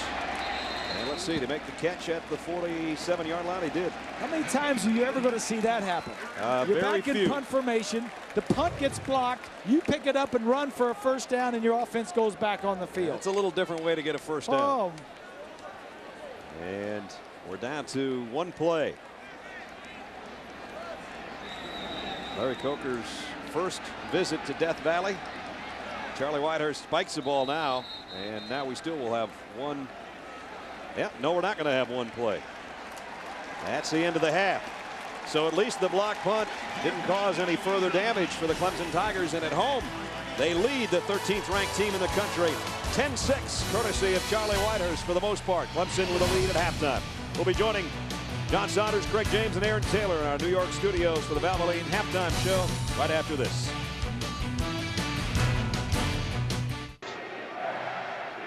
Back in Death Valley, a defensive battle. Clemson at home leading Miami 10-6, trying to beat the Hurricanes for the 2nd year in a row. Brad Nessler, Bob Greasy, and Lynn Swan back with you at Memorial Stadium. I've been impressed with both defenses, but really the difference in the ball game is a senior, 5th-year senior quarterback who had some big plays and a young guy on the other side who hasn't had any yet. Well, that's true. It always gets down to the quarterbacks, especially in defensive battle. Charlie Whitehurst has done a lot. A long run, set up a touchdown. A long pass, set up a field goal. And on the other side, a young quarterback just cutting his teeth. 2nd game on the road, tough place to play. He's struggling. Close game. Could come down to a field goal. Petty's already hit a couple, and so's Dean. Could come down to special teams, a block punt. I've never seen where you get a block punt like Clemson did, and then they get the ball and make a 1st down on it. But it could come down to special teams or the kicking game. All right, we'll look for that. 2nd half should be close. Let's go down and check in with Swanee. Well, Bob and Brad, I talked to Tommy Bowden when he was leaving the field, and he is still impressed with the speed of Miami. He says they've bottled up their running game, and they're getting pressure with a 4-man rush, so he's going to have to find some passes. He said they're too fast to waste downs trying to run some good passes that are successful. When Larry Coker was coming out in the field, I talked to him. He says, well, we need a touchdown. He says, this team can execute. We just have to go out and play our game and get into the end zone, and we'll be okay. Brad? I'm a little surprised that neither team has utilized their tight end any more than they have so far. Well, I think that's a good point, and I think Miami is the one that needs to get back to their tight end. And Tommy Bowden told us yesterday that they were going to be doing some stuff, double covering him a lot to try and stop him. So now Jad Dean's got it teed up. Miami will touch the ball first. And there's Devin Hester and Darnell Jenkins, and when they try to keep it away from Hester, Jenkins has hurt him on kickoff returns. As Bob said, Devin Hester's not the only guy on that team that can run. Here we go, second half underway. This time they'll try to squib it down, and Hester will handle it at the 10, and he's got an alley. Stiff-armed a man and got out to the 45-yard line. He is just such lightning when he gets his hands on the football. 33-yard kickoff return. Well, he kind of coasts until he gets through the hole. As you look in from the high seats here, let's take a look at our Pacific Life game summary. The passing yardage all Clemson, and so is the total yardage. Time of possession relatively even. Third down conversions not much. Penalty yards none for Clemson. Turnovers haven't been a problem for either team. No turnovers. Average starting field position is big in favor of Miami. Great starting field position again for the Canes. Moss hit after about a yard gain. That's about it. And Charles Bennett, the defensive end, in on the stop. Bennett and Gaines Adams, the two good defensive ends that Clemson has. The offensive leaders, Ryan Moore, a couple of catches and paid the price for one attempted catch down near the goal line when he got shaken up. Tyrone Moss has carried it pretty well today. Olsen has one catch. The tight end has one catch for 1 yard. There's Ryan Moore. And I backfield behind right. Nice play fake by Kyles. Got a man open in the flat. Completes it to Quadrin Hill, the fullback. And Hill trying to fight his way to a first down. I don't think he quite got it. Waters and Gilliam made the stop. Looks to be about a yard shy. That play has been working. That's the third reception for Hill. He's a fullback. We mentioned a fifth-year player. Knows the system inside and out. He can block. He's a big back. Can catch. Does a lot. His dad played for the Dolphins, Eddie Hill. Right. So he's got it in the genes. Third down in a yard on the opening drive of the third quarter for Miami, already in Clemson territory, courtesy of a nice kick return by Devin Hester. Ortega, the tight end, in motion. The toss to Moss, and he's gotten the first, and Tyrone's got more than that. Bumped out of bounds at the 41, a pickup of 7, so Tyrone Moss might be on his way to another 100-yard game as he's over 60 now here early in the third quarter. First drive of the second half is telling in what the offense wants to do and the defense wants to react to. They've come out. Miami has come out again. They're starting the same thing. They want to reestablish their running game. Little play action pass, throw it to the backs. Keep the offense on the field. Play fake to Moss. Wright's in trouble. There's another sack for Clemson. That's their fourth of the day. Anthony Waters came on the blitz, and that helped to collapse that pocket. Yeah, well, that one's not his fault. They had play action and on first down and a blitz. Let's go ahead and run it. He's going to play action to our left side, or to our right side, then roll back to the left. But it's the linebacker right here that got through. He got plenty of time, had a great vision. Just the whole pocket collapsed on him. Second down and 18 now, out of the gun. Here comes the extra man again. It's Waters on the blitz. Wright throws incomplete. Intended for Joe out there. And it's going to bring up third down in a mile. They got to get all the way to the 31 for a first down. Yeah, second and 18's tough to pick up anytime.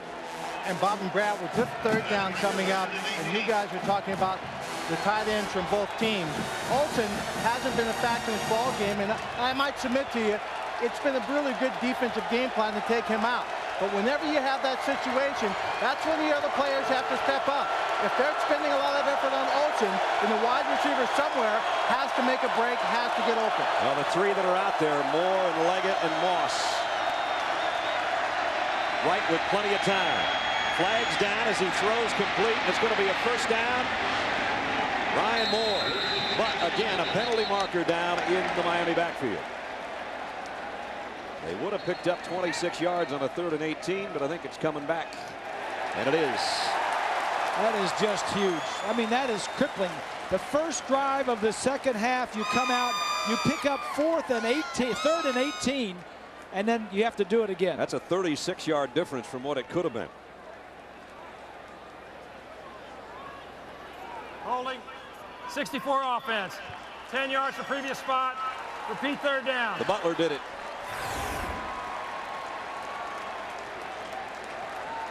Take a look to the right side of the screen. Left side. Right here. They call it on Rashad Butler, 64, not Eric Winston, 74.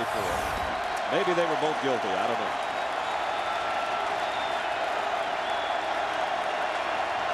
Third down at 28. Clemson comes with a stunt on their front wall. Wright's trying to run away from it, and incomplete. And his receiver, or his intended receiver, takes a pretty good shot from Tremaine Billy. Darnell Jenkins was the intended receiver. And so Miami had that good surge to start this 3rd quarter, but then the holding penalty killed them and killed any momentum they had. It's undisciplined. Miami has always been one of the highest penalized teams, and it comes up to bite you. And in a close game, it's going to really hurt you. The holding call on Butler sends him back. The line of scrimmage ends up being the 41, and that means Monroe to punt. That's Chansey Stuckey shielding his eyes, trying to see this punt. He looks up in the sun. He's going to have to let it go, and it's going to be costly that he couldn't field it at all because it goes inside the 10-yard line. So again, terrible field position for Clemson. It's going to be their worst to start so far. 52-yard punt. Our IBM Star Watch today. 2 years ago, he was a big-time star. Last year, he struggled statistically and struggled with the offense they had. Comfortable this year. A huge run of 65 yards set up his 8-yard touchdown pass. And Charlie Whitehurst, so far, our star of the game. But now he's standing near his own goal line. This is his 4th year starting. He started about 6 or 7 games his freshman year. 23 years old. Here's the inside handoff, trying to get some breathing room, and that doesn't work either. The running game of Clemson, which has been their strong suit really through the first 2 wins of the regular season, and it's been anemic today against that Miami Hurricane defense. Talking to Charlie yesterday, 23 years old. He was back in Duluth. They had some friends starting with the Braves now. Well, Jeff Francoeur was going to come here and be a receiver before he signed his Major League Baseball contract. Now he's probably the Rookie of the Year in baseball, and he said, hey, I had Francoeur in here. I'm the guy that hosted him when he came up here, and he said, I used to play against Brian McCann since I was 12 years old in baseball, so those guys know each other well. 2 of the new stars of the Braves, and here the star quarterback of the Clemson Tigers. Charlie throws, completes. Going to be short of the first down by about a yard. He got it out to Aaron Kelly. And that will bring up a 3rd down and about a yard to go. And that is just huge confidence. Speaks volumes about what kind of confidence you have in your quarterback when you let him throw from his own end zone, backed up against an aggressive defense like this Hurricane defense. Clemson's only got 72 yards in the ground, and that guy got 65 of them on a quarterback keeper off the option. 3rd down and a long one, almost 2 to go. Tight end in motion. Here comes Miami, and they break through, and again, there's just nowhere to hide for James Davis. This freshman won't forget this one too soon, will he? A highly touted freshman tailback who started this game, but he just can't find any room to run against the Canes defense. And it's going to be Cole Chase, and they'll have to punt it away again. Well, this Miami defense coming into the game was like 3rd in the nation in total defense. And it's always been a trademark of Coker's defense. Remember, Miami got the last punt, and now Chase is on his own goal line. Devin Hester waiting on it. Should get great field position even if they get the kick away. He tails it to the near side where Hester waits at the 45. Straight up the middle. Across midfield. Got about 8 or 9 out of the return and right back into Clemson territory. Tackle made by number 54. So now Miami still trailing. And the offense will go to work against Ty Hill and that Clemson defense that's been pretty tough all day long. Tigers try to beat Miami for a second straight year. They lead by 4 with 9:33 to go in the third quarter. But again, the Hurricanes great field position to start. It's Hester as the tailback now on a pitch. Now reverses his field. Got a big block from his quarterback. And now he's going to throw it down the middle. Got a man wide open. Quadrant Hill. Flags are down. I think there's illegal men downfield, aren't there? Oh, there's 2 of them. At least 2 flags at least. What a crazy looking play. I don't know if it was ever designed to end up being a pass, but Devin Hester decided to pull up and throw. Kyle Wright got him a great block on his reverse of field. This looked like something they would do like 18 years ago when they're playing street ball. And there's the call. You got to worry about the quarterback, though, because the block he threw. Downfield, number 74 offense. 5-yard penalty for previous spot. Repeat first down. Now watch the block by Wright. Right there. That can mess up your passing arm, Grease. Yeah, you got that right. This is the old, we did this back to 18 years ago out in the street. You run down there. Back then there was no officials. That's Kyle Wright getting even with Jackson, number 91. Rashard Jackson, bingo. But that's a lot of time for the quarterback in the weight room to be able to do that. He's a tough kid. We've seen that over 2 games, that's for sure. Now he gives it off to Tyrone Moss. And Clemson waiting for him at the midfield stripe. And what Clemson is doing on first down, they've got 8 guys up in the box to stop the run.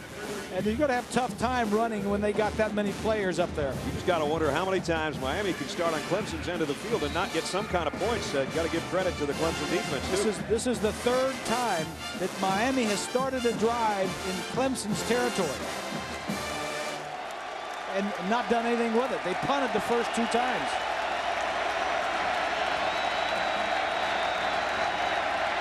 Second down and 13 at midfield. Comes a blitz off the corner. Right in the pocket. Now runs with it.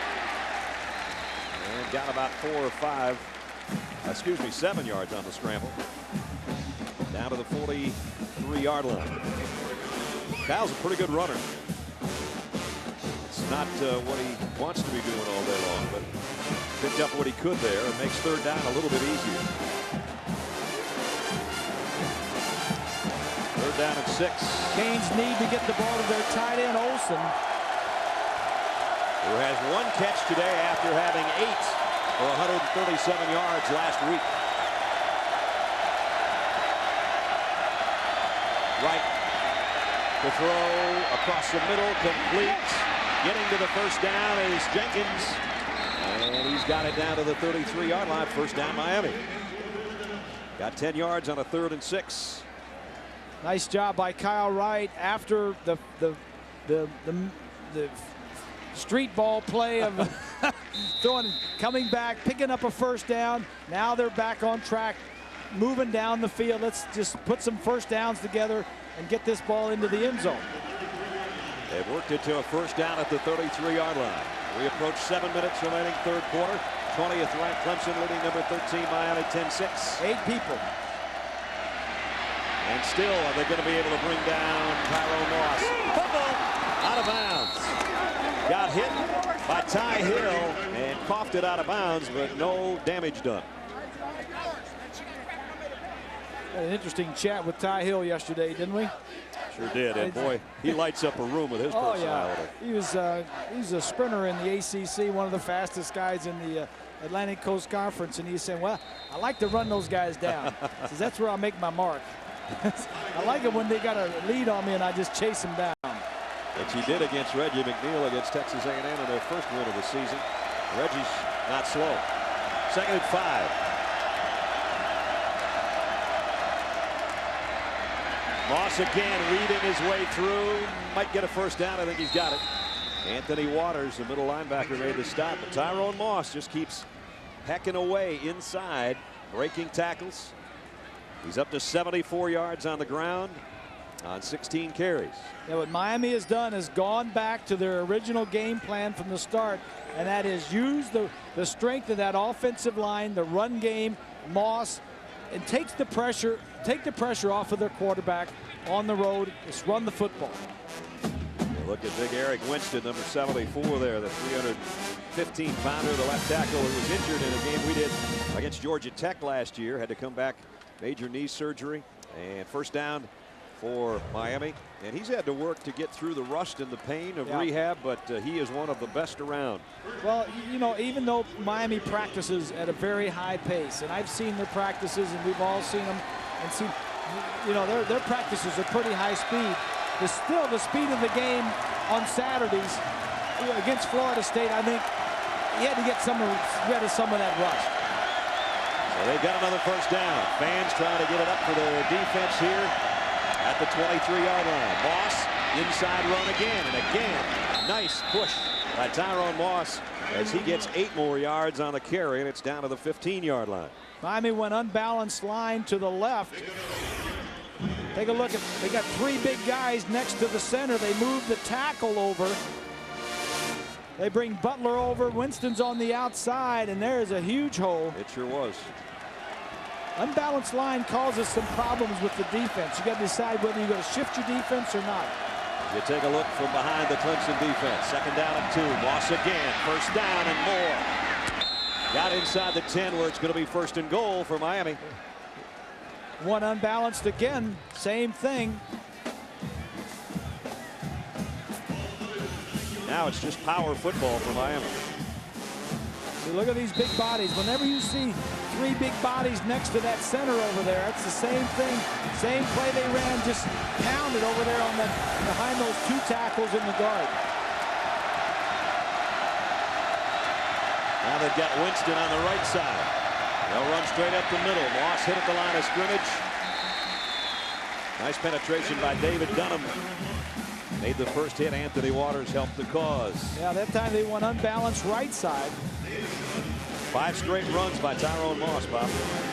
Yeah, he's taking a break. Well, Bob and Brad, I think Larry Coker and the offensive unit, as much as they're trying just to attack the center of Clemson's line, is challenging their own offensive line. Swanee, what's the weather like down there? Is it as hot as it was earlier? There's a little bit of a breeze coming through, but it's still hot, Bob. Let's see if Wright looks to Olsen, his tight end. Play fake. Throws out in the flat. Inside the 5. Quadrant Hill for the touchdown. It's his fullback, and it's worked many times today. A little bit of a bootleg. Quadrant Hill out there in the flat. It's there again. This time it's good for an 8-yard touchdown.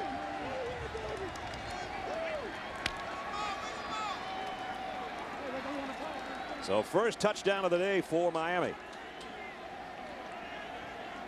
They're about to take the lead, and they already have, but it looks like a 3-point lead if Petty hits the field goal. Well, we said, how many times can you get the ball in Clemson's end of the field and not do something with it? This time they do, Bob. Right to Hill, and Hill to the end zone. Hurricanes lead 13-10.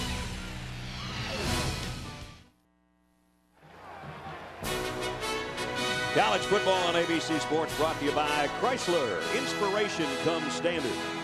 Allstate, a proud sponsor of the Bowl Championship Series. And Singular, raising the bar. Clemson fans looking on their team behind now for the second time today. Earlier it was a field goal that started the scoring. Then Clemson put the 10 points in the middle.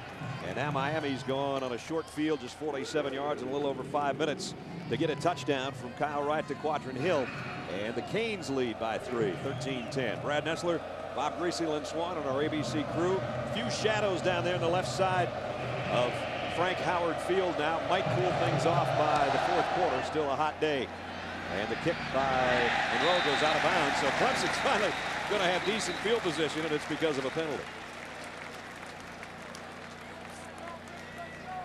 Let's take a look at our Chrysler passing playbook, Robert. All right, Ness, we've been talking about the unbalanced line.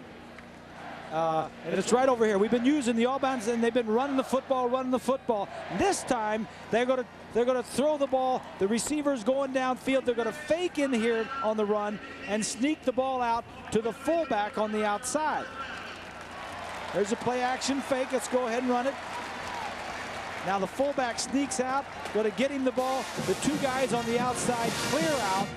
And that's just good play calling by Dan Werner up in the press box, the offensive coordinator. You show off unbalanced, you run, and then you get a touchdown to your fullback.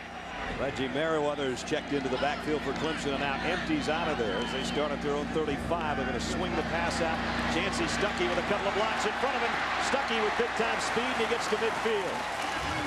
They are beating up that little pass out there. And eventually they might go to something else off it, but it's good for 15 yards. That may be a little pass, but that is a difficult throw. The guy's running dead away from you, and you've got to throw it not too far in front of him or behind him. And now he just uses his running ability. How many catches is that for Stuckey? What do we got? Chancey's 6-yard gain out of Whitehurst today. 6 catches for Stuckey for 50 yards. Going the other way. Same kind of play. This is the freshman now. Trying to put a move on out in the open field. Tyler Grisham. And Tyler gets about 5 more yards. Clemson's got something moving. We'll see if they can keep it going after we check in with John in New York. Brad, time for the singular All-America Player of the Week update. How about Reggie McNeil of Texas A&M? 80 yards here to Irvin Taylor. Part of 349 yards passing, 5 touchdown passes. He also ran for 100 yards and a touchdown. Text the word vote to 87654 now on your singular phone for your ballot and a chance to win a trip to the national championship. Brad. Wow, we just mentioned Reggie McNeil earlier. Huge day for him. Charlie Whitehurst on a bootleg, and he had a man open, and he overshot it. Wide open was Bobby Williamson, his tight end, and he threw it too high. Yeah, he was a little careless there. He had a great fake, came rolling out. He had a couple guys to throw it to. That's Downer. He's covered, but right behind him is the other tight end, Williamson. Just threw it a little high. Charlie knows it too. He came back to the huddle shaking his head and knew he had a shot there to pick up a big play. Williamson, one of 2 tight ends set in there.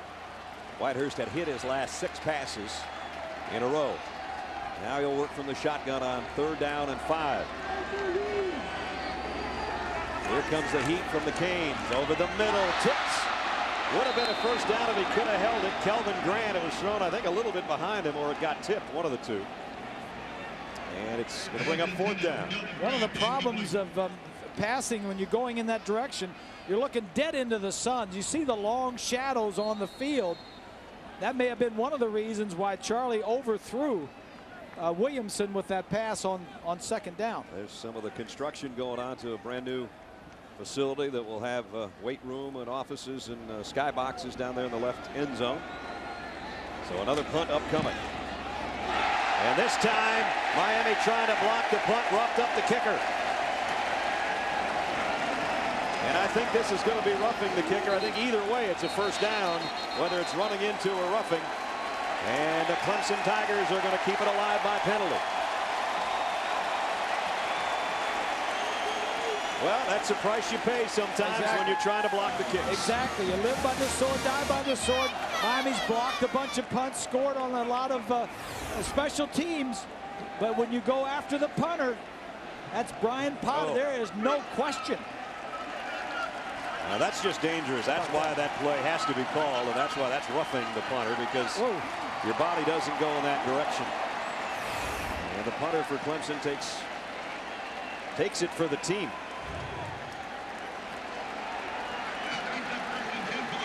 Penalties killing Miami as they have for so many years. And Clemson, look at that.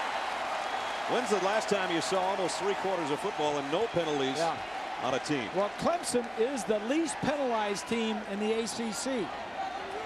First down now at the 30-yard line. So the drive stays alive.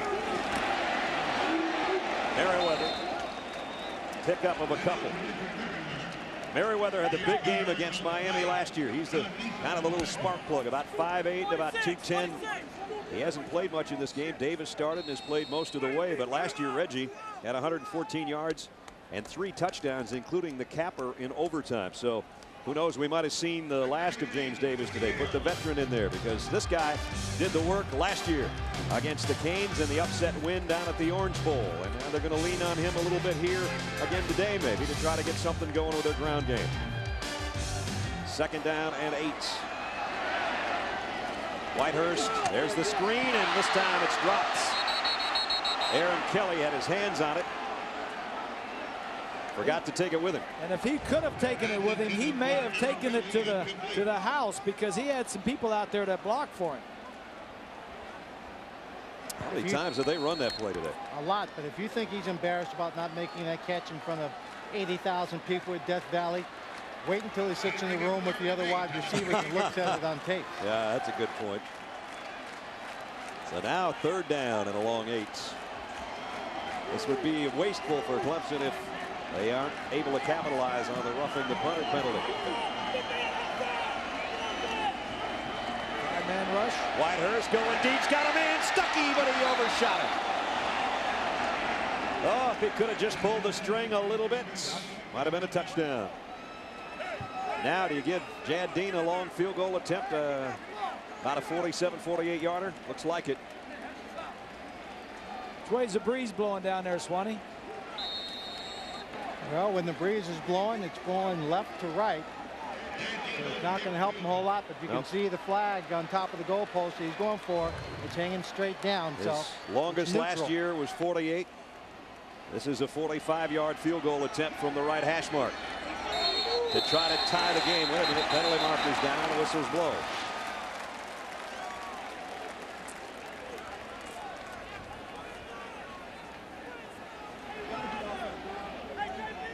This could be a very costly penalty against Clemson if that's the call. Before the snap, false start, 63 offense, 5-yard penalty, repeat 4th down. Boy, that is a big-time 5-yard penalty. You say, well, what's 5 yards? Yeah. 5 yards is the difference between hitting a field goal and missing a field goal. Yeah.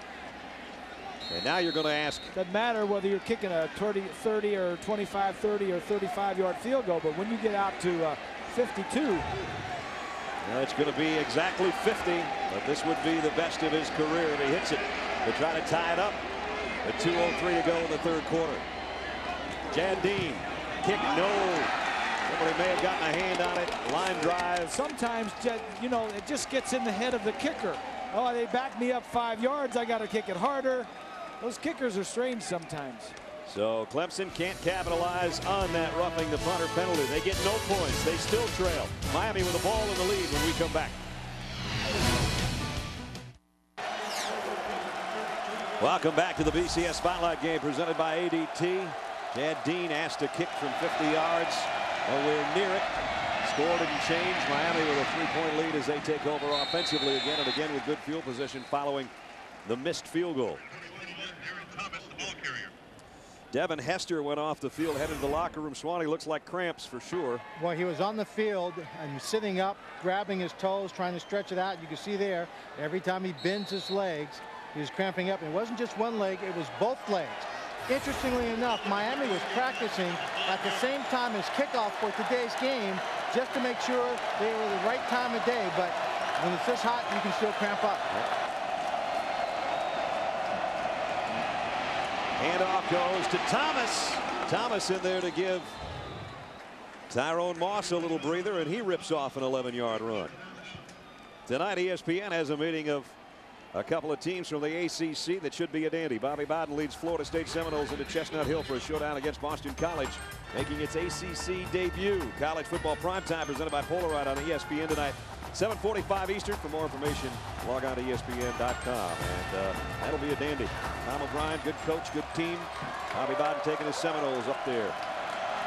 Unbalanced line again for Miami to the right side. It's worked for them a lot. This time they'll throw off play action from it. Man open in the middle. Sonoris Moss, but the pass nowhere near him. Kyle Wright ends up on his backside after delivering that one hopper. So we're down to the final minute of the 3rd quarter, 13-10. Wright is 11 of 20 but he's been sacked 4 times, and he's only thrown for 61 yards. Yeah, and you know he's going to be a good quarterback. I mean, he's got all the things you need. He's smart. He's big. He's got a gun. He's got the touch. He's intelligent, but you just need experience, and that doesn't come when you just walk onto the field. You have to earn the experience, and nobody ever starts out with a lot of experience. Right now, his ground game is trying to bail him out of this ball game on the road. First ever visit to Death Valley for the Hurricanes of Miami. This series only the 7th game between these two teams. Miami with a big advantage, the rushing yardage obviously here in the second half. Might be the final play right here of the 3rd quarter. Right on the shotgun. Kyle steps up and fires in the middle. Got a man open, and it's a first down throw. And Sonora's Moss on his way down the sideline. Moss with great speed has got him 1st and goal Miami. Ty Hill saved a touchdown. That's what these Miami receivers will give you, is if you can just get them the ball, they have tremendous running ability and speed. Moss just took a little curl. Turn it upfield for 42 yards. And it's going to be 1st and goal for Miami to start the 4th quarter. Can Clemson come from behind now in the final 15 minutes at home? Or will the Canes go to 1-1? Our presentation of college football continues after this message and a word from our ABC station. You're watching ABC Sports Championship Television. Let's go back and take a look at that last play. Here's Moss. He's just going to cook in the middle of the field, and after he catches it, down the sideline. But here is the fastest guy in the ACC going to catch him, Ty Hill. And Ty Hill relishes these moments. He's got blazing speed, 4-1. He would rather not have to use it, but moments like this, he says he wants to prove that nobody can outrun him, and he chases down the wide receiver like a cheetah on the hunt. Well, it's a good thing he's one of the fastest guys in the conference for Clemson fans, because that would have been a touchdown. 13-10 Miami, as they've scored in every quarter. Clemson put up 10 in the 2nd. We start the 4th. And entering the 4th quarter with a lead, Miami doesn't lose often. Brad Nessler, Bob Greasy, Lynn Swan, our ABC crew in Death Valley. 1st and goal, Hurricanes. Unbalanced line to the right. Tyrone Moss broke 1 tackle, trying to break 2, and does, and got very close. Man, he was just taking people with it. Miami has found something. This offensive, this unbalanced line, the offensive line is doing. Clemson is either hasn't adjusted to it or is not doing a very good job. There's McMeans, number 68. Moss just runs through a tackle, and he just barely misses getting into the end zone. 2nd and goal at the 1. Miami trying to stretch its lead. Moss again. Touchdown, Hurricanes. Power football for Miami. Exactly. They came out the second half, rededicated themselves to that offensive line and says, we're going to go out and pound them. We're going to go unbalanced. We're going to go right at them. And it looks like they're wearing that defensive line of Clemson down. An extra point away from doubling the point total on the board. Miami on the road, getting tough in the second half. Extra point is up and wobbly, but good. Like a knuckleball. Yeah. 40 seconds into the 4th quarter. And it's Miami 20-10. Sonoris Moss got him close. Tyrone Moss got him in. Clemson can gather no Moss. Miami leads 20-10. 20-10 now. It's Miami with a lead in the 4th quarter. We showed the graphic. They don't lose much when they've got the lead going in the 4th quarter. They're just doing power football right now. I guess if you're a Clemson fan, they've come from behind in their first 2 wins. There's hope. You got to hang on to that, especially with Whitehurst, a 5th-year senior who has brought them back so many times. You know, you're playing at home. It's this perfect situation. 2 guys go for the ball. It's Coleman who fields it at the 14. And got across the 20 to the 21. I guess the only thing that's not perfect is that it's against the Hurricanes. That's right. Here's a look. Charlie Whitehurst in his career has done it a bunch of times. Come from behind to win. He's had more starts than anyone except one quarterback in Division 1A football right now at this point in his career. And Brad Smith of Missouri is the only guy that started more games than Charlie, and that's only one more game than Whitehurst has. So now the guy that put him in front with his big play, first with his legs and then with his arm, is asked to bring him from behind again. 14-14 left in the ball game. 20-10 Miami. Davis back in at the tailback spot. They fake it to him. Nice bootleg, throwing out to the tight end. And Cole Downer, who has the touchdown catch, got hit low, and he's not moving right now. John Beeson got him about knee high as he turned to try to turn it upfield. Cole, a senior out of Chantilly, Virginia. As you see, he turns and took it right on the left knee. I don't know if it was the left knee or the landing. Could have been either. It was kind of interesting, Brad. Bob and I were talking the other day, and Bob, what did you ask me if I'd rather be taller as a wide receiver? And I said no, because when you're tall or you're a big tight end, you always worry about guys hitting you low about your knees. That's the kind of hit I was talking about. Could have been a gets hit right There's there. the hit on the lower leg, and then it also lands on his left shoulder. Yeah, I said the landing was as bad as the hit was. Yeah. On the way he's wiggling his legs down here on his back. Yeah, they're not looking at his legs, are they? No.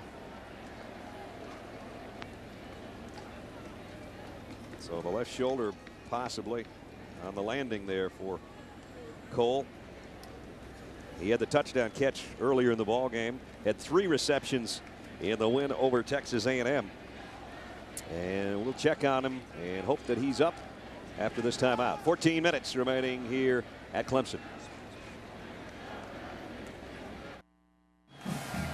There's Cole Downer, made it to the sideline. Took a long time before he finally sat up. Looks to be his left shoulder or shoulder clavicle area. But I'm not sure at this point. At any rate, he gets over to the sideline, and Clemson throws out in the flat. James Davis.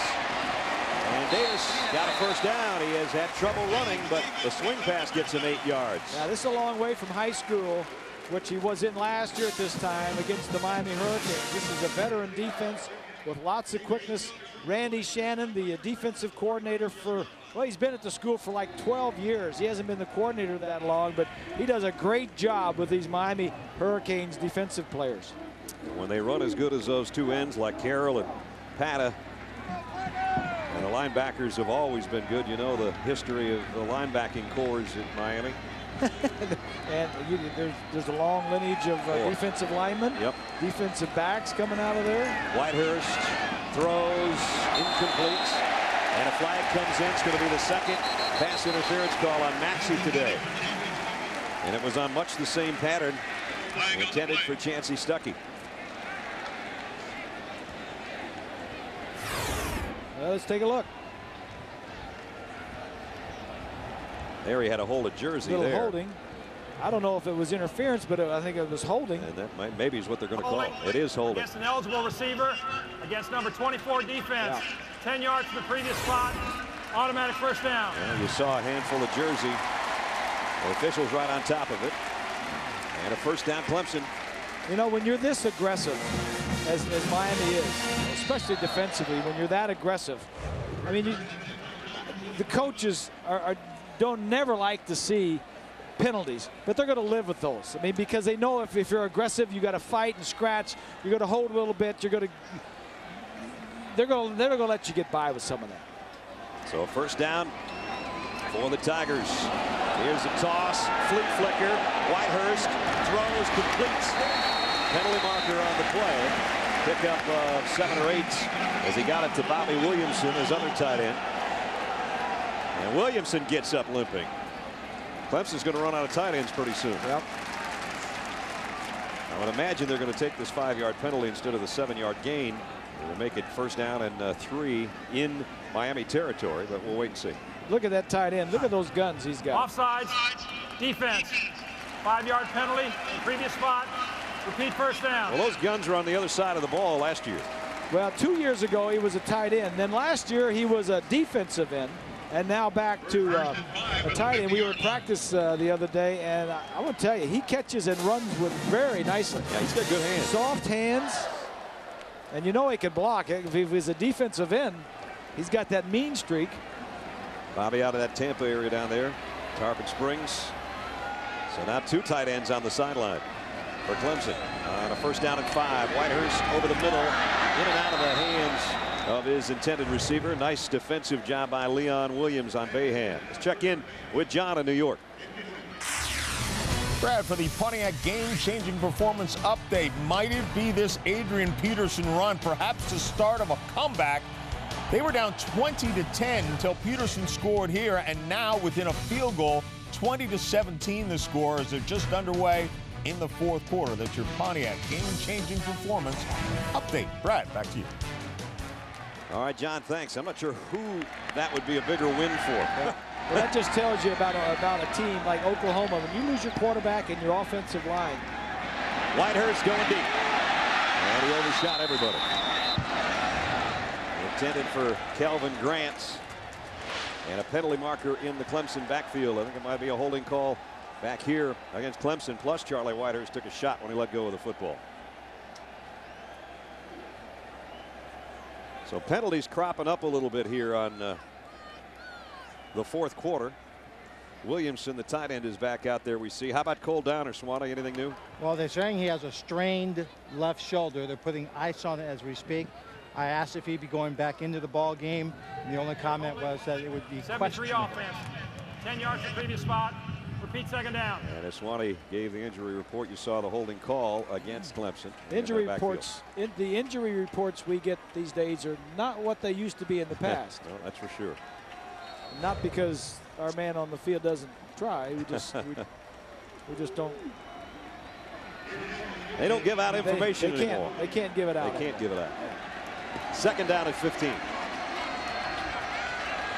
Clemson does not want to go any further into the shadows. They want to go the other way. Trying to do it on the ground. Finally, a little bit of a crease for Davis. He got about 7, and he was a shoestring away maybe from getting the 1st down. Kenny Phillips, another true freshman, is the guy that made the tackle defensively for the Canes. So number 1 against number 1. Yeah, 2 freshmen. Time permitting, stay tuned for the Thrifty Continental postgame report. John Craig and Aaron will have scores and highlights from across the country. One number 1 goes out, the other number 1 stays in. And it's 3rd down and long.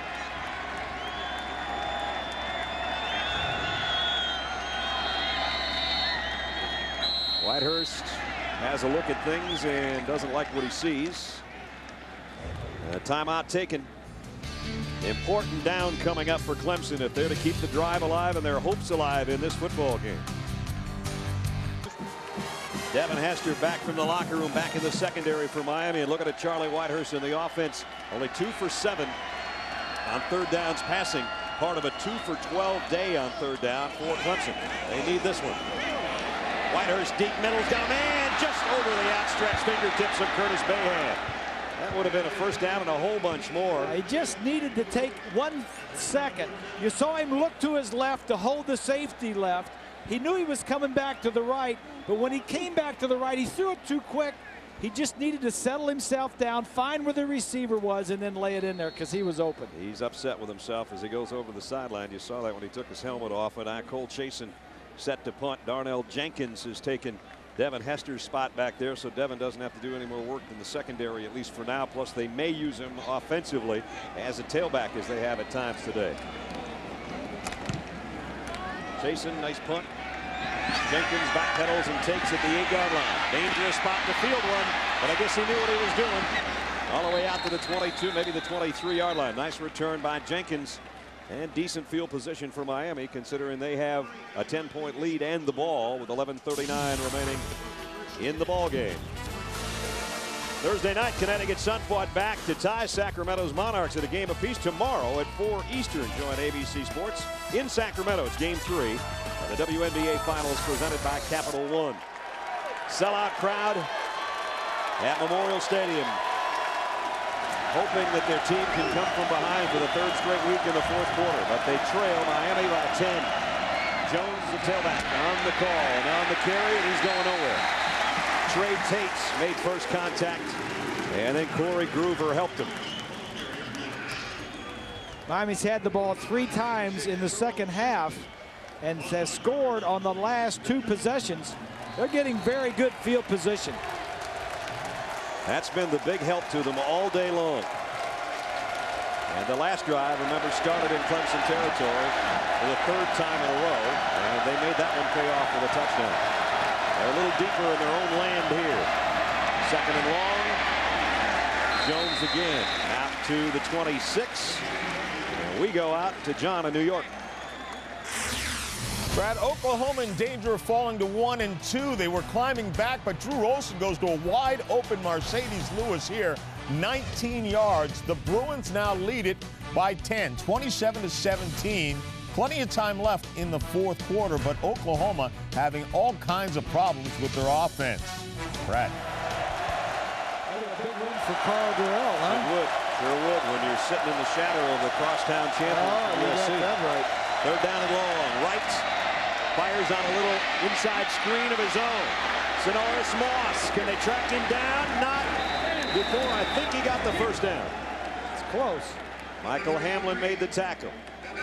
Now it's all about the spot and probably the chains coming over. Boy, it looked like they had that thing bottled up, but Sonoris is a slippery character. A lot of speed and good moves. And the guy they call Norrie, one of their captains, might have him a 1st down here. No, I think they gave it to him. They're already back up to the line. Yeah, they did. They didn't even bring the chains out. Yeah, he made it. 1st down, Miami. Now they fake the end around. They go straight up the middle. And again, it's Jones this time for about 9, maybe 10. Jones is I think he's a redshirt sophomore. He needs to stay out of the way of that umpire. You don't need to run into him. You need to run around him. Supposed to use him as a blocker. Jones, who didn't play the second half against Florida State for throwing a punch in the 2nd quarter of that game. And of course, he served his 1 half of a game suspension because of that. That served in the 2nd half against the Seminoles, so he's had the opportunity to play the whole game today.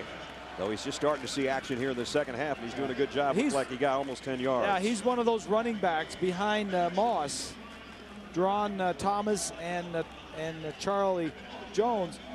Those 3 guys are going to be the guys you're going to hear about at the University of Miami for the next 2 or 3 years. Just that much short. Yeah.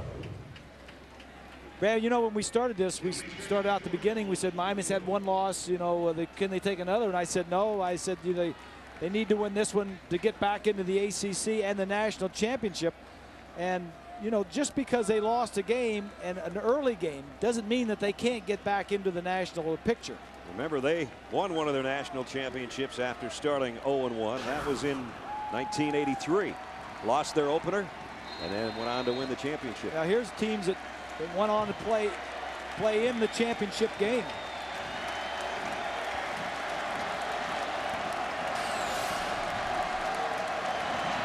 Second down and inches. Straight ahead, 1st down and a whole bunch more. Charlie Jones for 13 more yards, and it's been the power running game of Miami that has them in control of this game right now.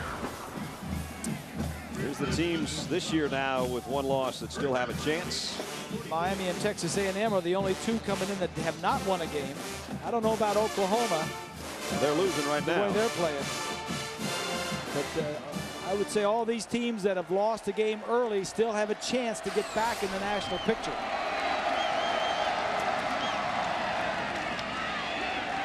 Back to the line of scrimmage, maybe a yard for Jones. Now we're down and approaching the 8.5-minute mark. This game, as far as the speed of game, has started to pick up because of Miami's running game. And now Thomas is going to be the 3rd man in. Nope, he's going to backpedal now. They're going to bring in an extra wide receiver. Well, maybe he will. Jones came out saying, I need either a breather or I'm injured. And finally, Thomas trots out there because you saw Tyron Moss with his hat off on the sideline. And Jones ran off and motioned for somebody to come in and take his spot. And finally, Thomas got out there. I saw Butler, number 64, sliding over to this side, unbalanced to the left. Right. Got rid of it somehow. Boy, I don't know how he did that. Charlie Bennett had Kyle Wright dead to right, and he got rid of the football. Don't forget, Monday night ABC Sports, ESPN, and the NFL joined to help the victims of Hurricane Katrina with a Monday Night Football doubleheader for you. Throughout the evening in a special fundraising telethon, you'll have a chance to donate to the relief efforts. 7:30, the Giants and the Saints. That goes till 9, then moves to ESPN. The Redskins and the Cowboys at 9 on ABC. Special doubleheader. We hope you join us. It's for all our friends in the Gulf Coast area devastated by Hurricane Katrina. We hope you help out, and we hope you watch on Monday night.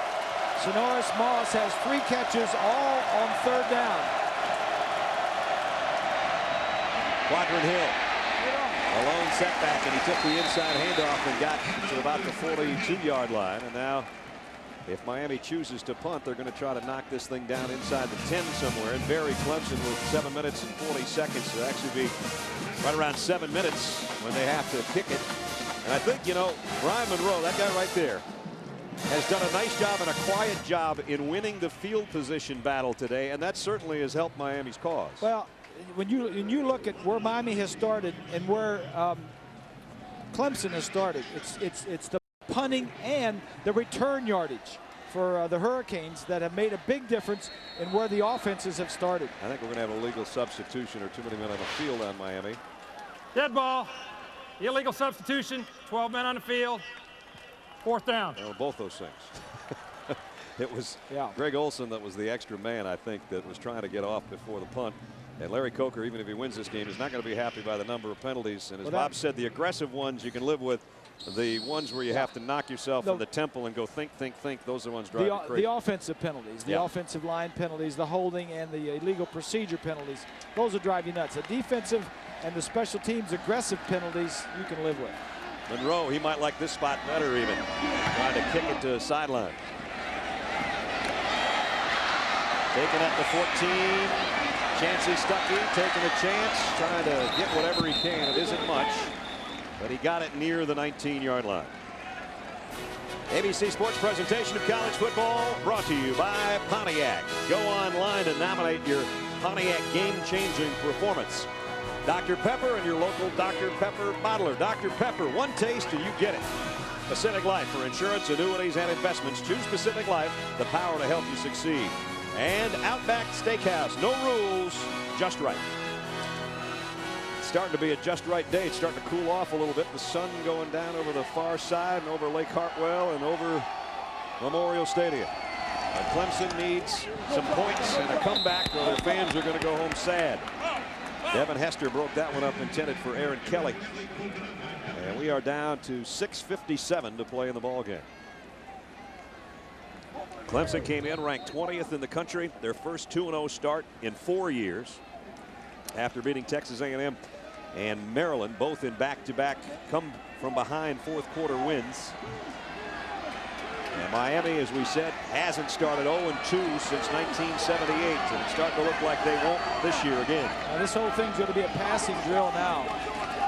Whitehurst slants complete, should be a first down. Curtis Bayham, who had that great catch on the long ball down the middle, gets this one and a flag on the field.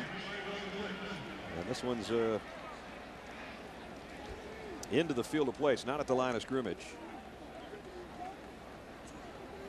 It's holding against Miami. That's why it was thrown out in that flat area. Brad, that was going to be against Devin Hester, number 4, who was in there. And prior to the game, I talked to the defensive backs coach, Tim Walton, for Miami. And then I was also talking to Dan Warner, the offensive coordinator. So how do you divide up his time? Hester between the offense and the defense. Defense against an eligible receiver. 10 yards to the previous spot. Automatic first down. As you see the penalty being marked off. And he said he spends most of his time on defense, making sure he knows where to line up, working on skills to cover. He said early on in his career, he spent enough time with the offense, and they use him on just specific plays on the offense where he doesn't have to be over there quite as much. But he's got to brush up a little bit on his technique, I'm noticing over here, too. Good point. He's one dangerous guy when he gets his hands on the football in whatever form it may be. First down now for the Clemson offense. Empty backfield as Whitehurst will throw on first down. Charlie goes complete, short gain out to about the 33, maybe the 34-yard line to Bayham. Pretty soon, Bob, they're going to have to get vertical with this thing because we're down around the 6-minute mark. Yeah, Charlie Whitehurst, 19 of 34, 168 yards, but you're right. He still hasn't thrown an interception, or Clemson still hasn't had a turnover this year in their first nearly 3 complete ball games, but picked up just 6 there. And now Davis in there with Whitehurst in the gun on a 2nd and 4. Pumps, now wants to throw the screen to Davis. Davis wheels, works his way back to the middle of the field, and he's got a first down. Across the 40. Thomas Carroll made the tackle, but he got 6. You get it to the guy that's got a lot of speed. It was like kind of like a slip screen or a little draw play with a little pitch forward to him, hoping that he can get a short reception and a long run. But Miami's got just as much speed as Davis. Yep. He didn't see this much speed back at Douglas High School in Atlanta last year. Well, he put up huge numbers. Whitehurst down the middle. Would have been a tough catch for Bayham, who laid out, but a flag flies in. Phillips and Williams are both there. Looks like it's going to be a first down by penalty for Clemson. Kenny Phillips. Defensive pass interference. Number 1 defense. Automatic first down. Spot of the foul. Miami coaches and players so high on this kid, the true freshman. And he had his right arm, you can see, around the right leg of Bayham. That's why the penalty was called. It wasn't what he did with his front arm. It's that right there on the backside of Bayham where the call was made. It's a good call. Kenny Phillips, his teammates say he's got the body of Sean Taylor and the mind frame of Ed Reed. If he ends up being as good as either one of those guys, he's a player. Whitehurst throws outside. Tough catch, and a great catch by Aaron Kelly. First down, Clemson. They got something working. 5.5 minutes left. Did he come down in bounds? I guess he did. Came down right about at the 37-yard line. Watch this pitch and catch. It's coming right at you. Not to mention getting his helmet yanked on the way down.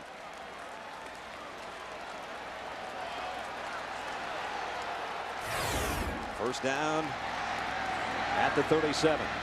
Tigers trying to come from behind, trailing by 10, a little over 5 minutes left. Whitehurst across the middle, got it complete. This one's to Kelvin Grant, who went out shaken up earlier when he had to field that kickoff and got cartwheeled. We didn't know if we'd see too much more of him. He's back out there, and he's got the completion. Time permitting, don't forget, stay tuned for the Thrifty Car Rental post-game report. John and Craig and Aaron will have all the scores and highlights from across the country. Pick up a 4 on the last play, 2nd down and 6. Canes not getting much of a pass rush. The defensive linemen have been, it's been a long day for those 4 guys. Charlie Whitehurst down the middle, got him in on the run inside the 15, down to the 10. First and goal, Tigers. Curtis Bayham again. It's just something about certain guys that don't get flustered, that just say, hey, we'll just come back and score, and then if we have enough time, we'll score again. They move the chains. What Whitehurst has done. And the fact that they've done it 2 weeks in a row certainly helps their confidence. It's first and goal, Clemson. Trying to cut the lead to 3 and then cut it further. And now it's Charlie Whitehurst's ball game for Clemson to win or lose. Miami might have been offside. Whitehurst scrambling. He's going to keep it. Oh, took a big hit at the end of the play. Right next to the flag.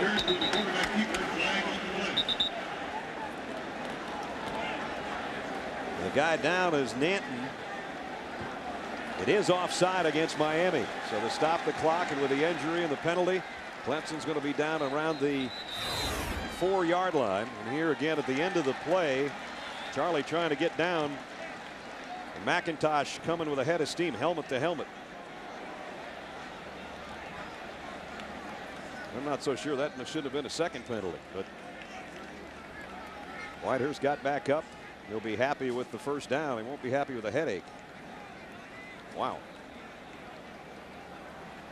Bob, you always want to protect quarterbacks. You're not saying much. I was just looking to see how Nanton got that injury, and I think he kind of hyperextended his left knee. No, I'm all for protecting those quarterbacks.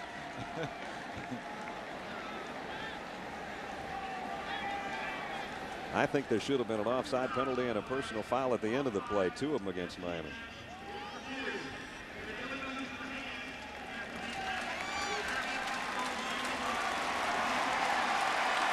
Eighth penalty against Miami's defense.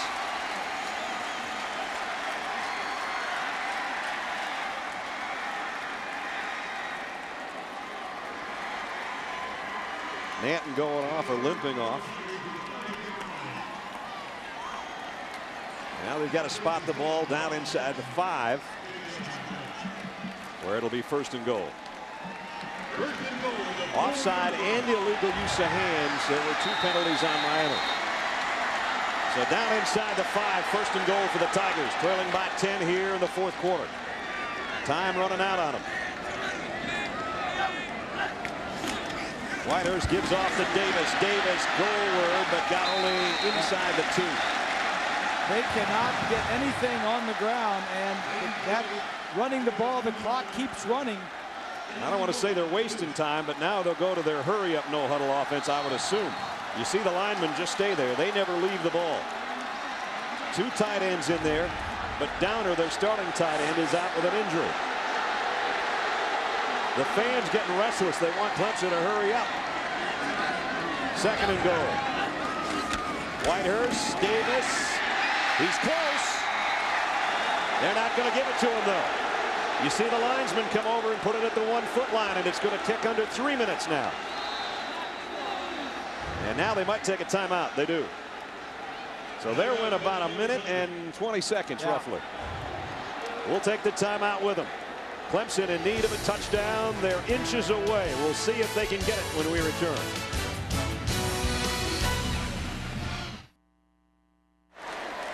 They beat Texas A&M in week 1, came from 10 down to Maryland last week to win. They're being asked to do the same thing here, trailing Miami by 10. 3rd and goal at the 1. Whitehurst, touchdown, Clemson.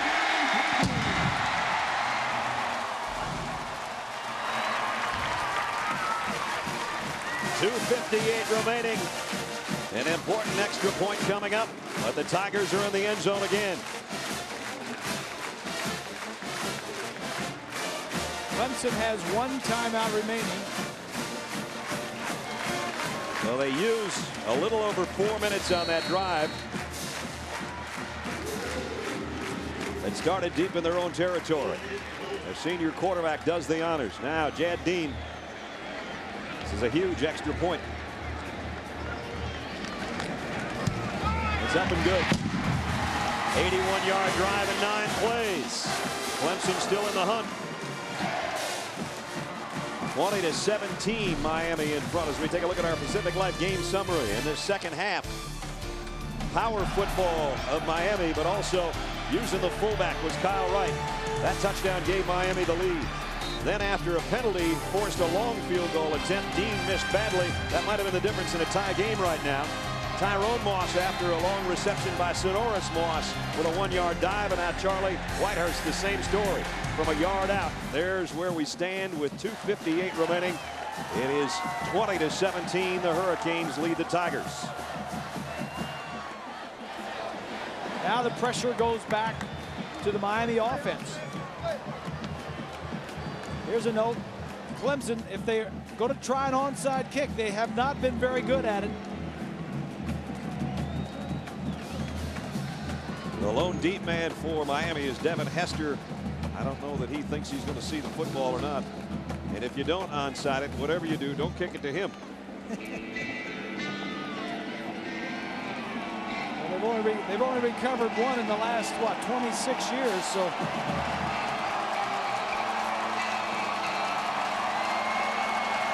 Chad Dean, junior out of Greenwood, South Carolina. Set to tee it up. Now Miami sends a second man back deep, and Darnell Jenkins. In college, you have to keep 4 guys on one side and at least 4 guys on one side of the field. The pros, the NFL, you can take everybody over there. So let's see what they do. They've only got 1 timeout left. If Miami can get some first downs moving, it would be the end of the ball game. He's going to kick away and deep, and his best kick of the day by far goes out of the back of the end zone. So Miami will start at the 20-yard line. And they have a 3-point lead.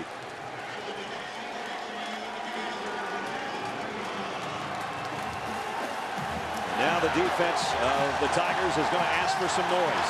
And earlier this week in his news conference, Tommy Biden said, one thing my daddy did tell me, if you don't make noise against Miami with your fans, you're not going to mess them up too much.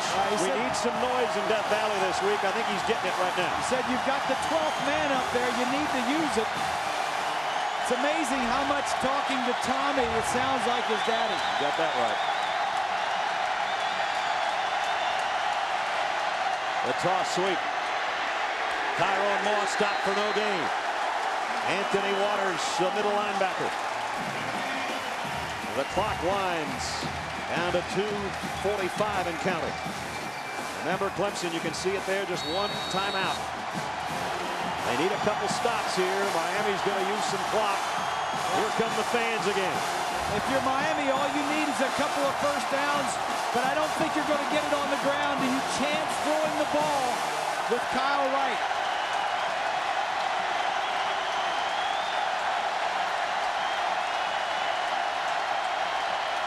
Not this time. Nowhere to run again. Maybe you pick up a 2 or 3, but it's 3rd down and long. Now the biggest down of the ball game is at hand.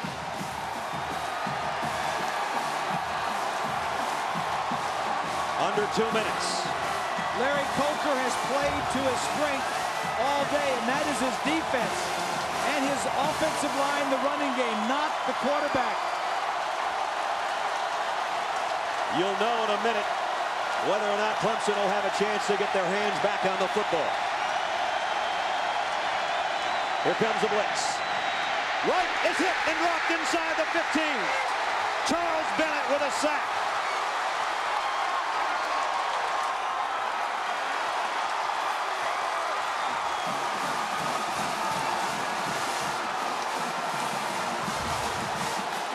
He was going to his tight end, Olsen, who was double covered.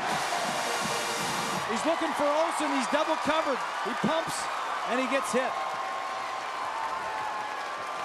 Charles Bennett and Gaines Adams, the 2 defensive ends, are roommates, and all week long they say, I'll beat you to the quarterback. That time was Bennett's turn. Punting situation for Brian Monroe from his own goal line upcoming. A frenzied full house at Memorial Stadium.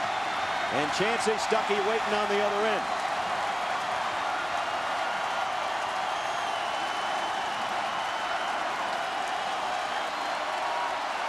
This is where you need a good, clean snap for your punter.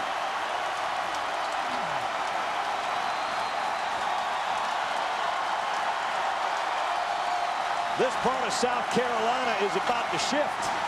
It's moving up here. And it's the loudest it has been all day on the sideline. If I didn't have 2 earpieces in my ears, I wouldn't hear you or myself.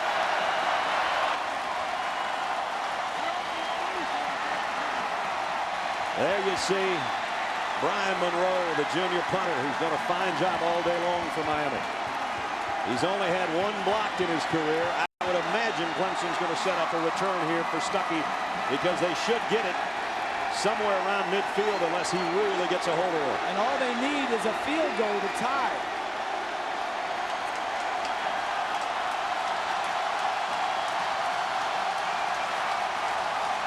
John Rochford, number 66, will snap it right into your living room.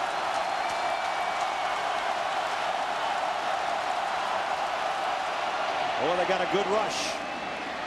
Stuckey's going to have to let it bounce. And everybody trying to get out of the way. But it will be at about the 44-yard line. Clemson's got time.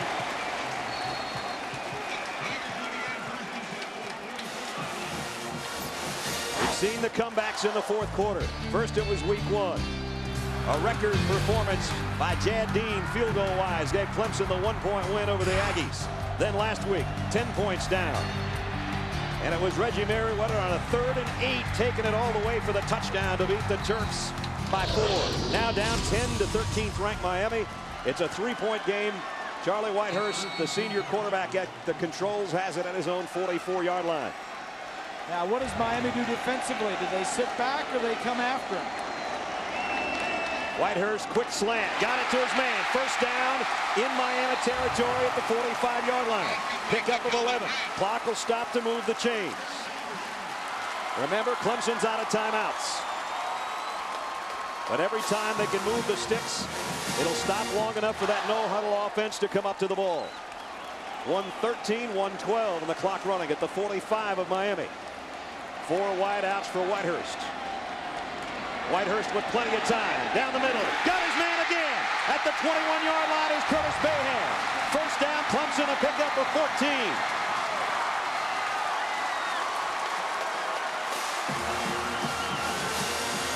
Only 3 times has Clemson ever had double-digit comeback wins. There's the first 3. They're trying for number 4 right here. Now the crowd quiets for the offense. First down at the 31-yard line.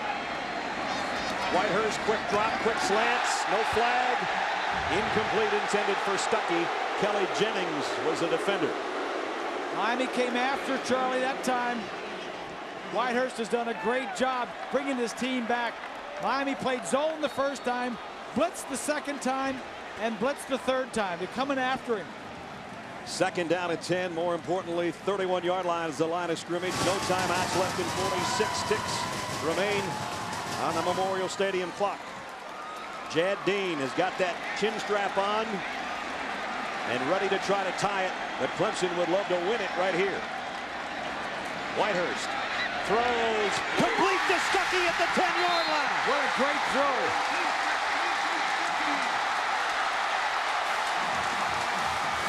'21-yard pass play. Whitehurst to Stuckey. What a great throw. Miami had a 20-10 lead in this ball game. Clemson took it the length of the field, 81 yards for their last touchdown, and now they're 10 yards away from a win.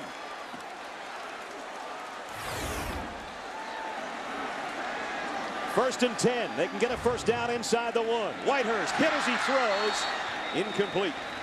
Miami's backed up. They're going to come after you. 26 seconds, all that's left. That was Ponder inside, number 35 on a blitz. Just outside the 10-yard line, 26 seconds left. Clemson out of timeouts. Trying to come from behind in the 4th quarter against the 13th ranked team in the country and trying to win their 3rd straight ball game.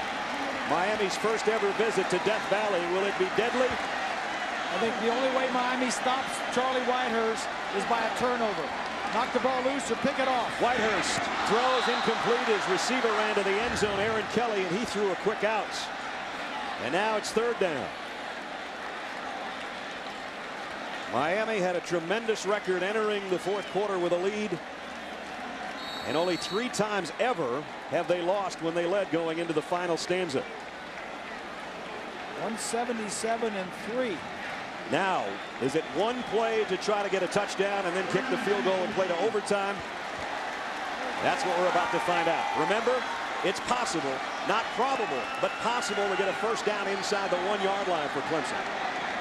Whitehurst from the shotgun. Here they come. Whitehurst to the corner of the end zone. Chancey Stuckey. Oh, and he was wide open. Just too far in front of him. Nobody within 10 yards. Yeah, but he had to throw that ball when he was covered. He just ran uncovered, and he had to lay it out. He thought he laid it out there good enough. And the field goal unit comes on. He took a big shot in the chest when he let go of that ball, but you're going to see how close it was, but so far away. Yeah, he was wide open, but right now he had to throw it, and he didn't know exactly where he was going to be, but if he would have known that now, he would have given a little bit more air. He could have thrown a pop fly. And Miami's taking a timeout to try to let Jad Dean think about it a little bit. There's the man who won the ball game against Texas A&M. He's trying to stay away from his huddle. He's trying not to think about what's upcoming. And I'm pretty sure he's not thinking about what class he has on Monday morning. He missed from 50. 8 of the last 13 have been decided by 7 points or less in the last 3 minutes. 6-2 over that time for Clemson.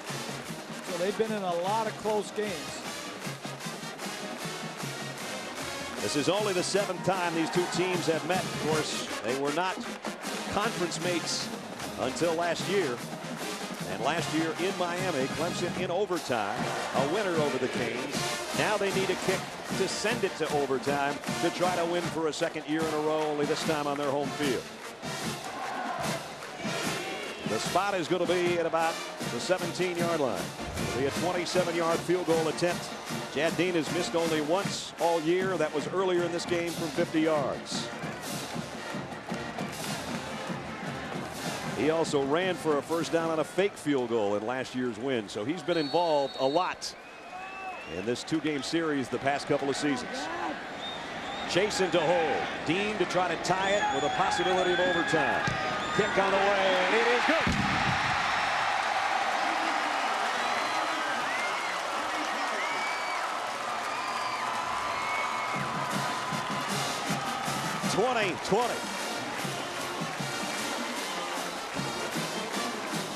Chad Dean from 27 yards has tied us up with 15 seconds remaining in regulation.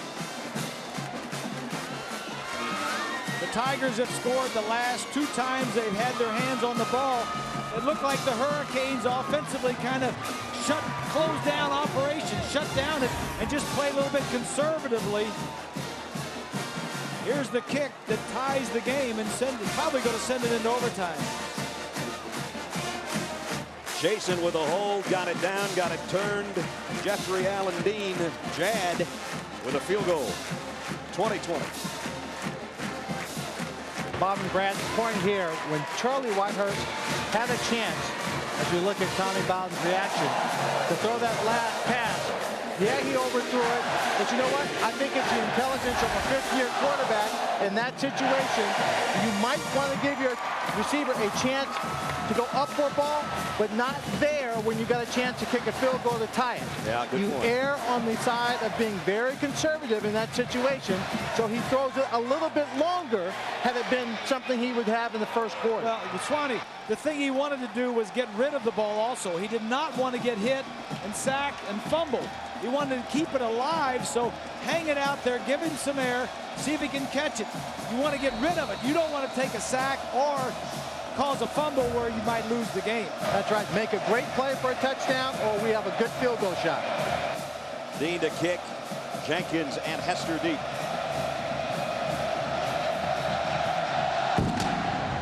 And he kicks away deep again, as he did last time, and Hester's got to watch it go. You would assume now that Miami would take a knee and say, let's regroup, see what happens in the extra stanza. They're going to get it at the 20-yard line. Or try to get it to one of those fast one shot might be worth it. Sonoris Moss or one of those quick guys.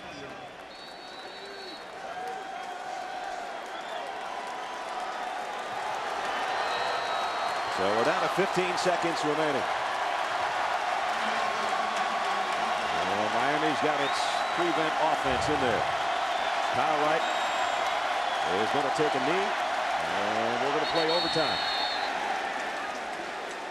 Wow. It's been quite a 4 quarters, but it's not over yet. Number 13, Miami, 20. Number 20, Clemson, 20. That's the end of regulation. An all-important coin toss is coming up for overtime. Our presentation of college football will continue after this from our ABC stations. You're watching ABC Sports Championship Television. Just about set for our first overtime, and Miami and Clemson even at 20 apiece as the coin toss is upcoming. The rules in overtime: teams get equal possession starting at the opponent's 25-yard line with their offense. And you repeat that process until either a tie is broken, and then in the 3rd overtime, you have to go for a 2-point conversion. So those are your overtime rules. Coin toss is pretty important because your choice in this case is that you want to go on defense first all the time to know what your opponent has done with their offense, so you can either match it or try to win it. Miami, their last overtime game, they lost. Clemson has never lost in overtime. And the last Miami loss was to Clemson last year at the Orange Bowl. In overtime. Exactly. So the first 2 times Miami and Clemson play in the ACC, they go to overtime. And captain's coming out for the coin toss. Tom Zamorski will flip it for us.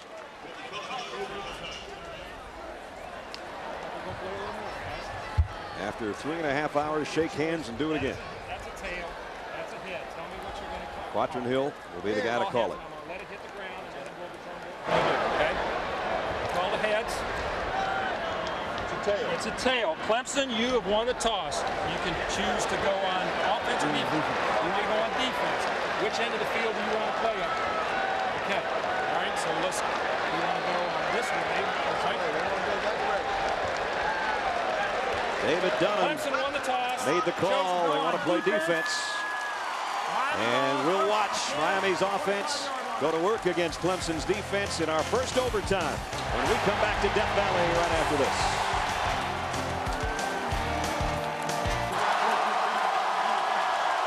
I'm not sure it can get any louder than it was at the end of regulation.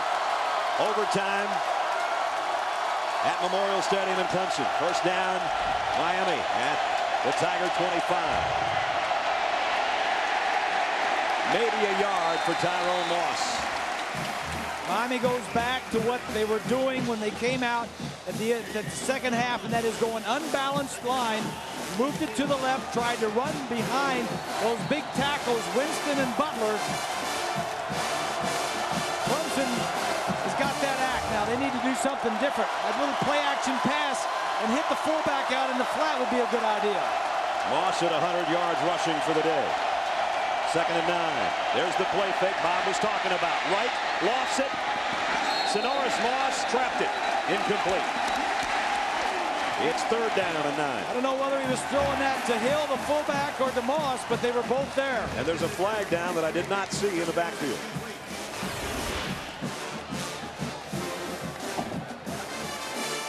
That was a one-hopper. Moss nowhere near catching it. I think it's a holding call in the backfield. Holding, 74 offense. 10 yards for previous spot. Repeat 2nd down. You got to take the penalty because you don't want to give them a field goal if you can help it. That's right. That changes Miami's offensive attitude also. You got to open this thing up now. 14th Hurricane penalty. Yeah, and it's the offensive ones that'll kill you. And that was Winston, the All-American tackle that was injured last year, has not been playing well this year so far. 2nd and 19. Looks like they will try to open it up from the shotgun. Kyle Wright down the middle. Finally going to Olsen, his tight end, but he only got back near the original line of scrimmage. That's only Olsen's 2nd catch of the day. And he gets it down to the 26. That's not even where they started the drive. Bob and Brad, when you're talking about penalties, to add insult to injury is not just a number. It seems like all afternoon long, the timing of the penalties for Miami has been absolutely horrible. Giving Clemson the ball back, ending a big drive or a big play on their part. They need something out of this 3rd down, even if it's not a 1st down, because you don't want to try to kick a field goal from where they are right now. 3rd down and 11 in overtime. Wright fires, complete to Ryan Moore, and it's a 1st down at the 7-yard line. What a big-time throw by Kyle Wright. He struggled most of the day. He struggled a lot 2 weeks ago against Florida State, but there were times in that game, and there have been times here, where he has stepped up and made throws just like this one. I mean, the game was on the line. They were going to have to kick a long field goal. Now he got him right back in business.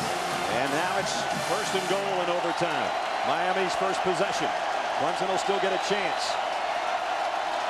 Offensive line, unbalanced right. Moss cuts back the other way. Tyrone Moss inside the 5, got down forward progress near the 3. It'll be 2nd down and goal.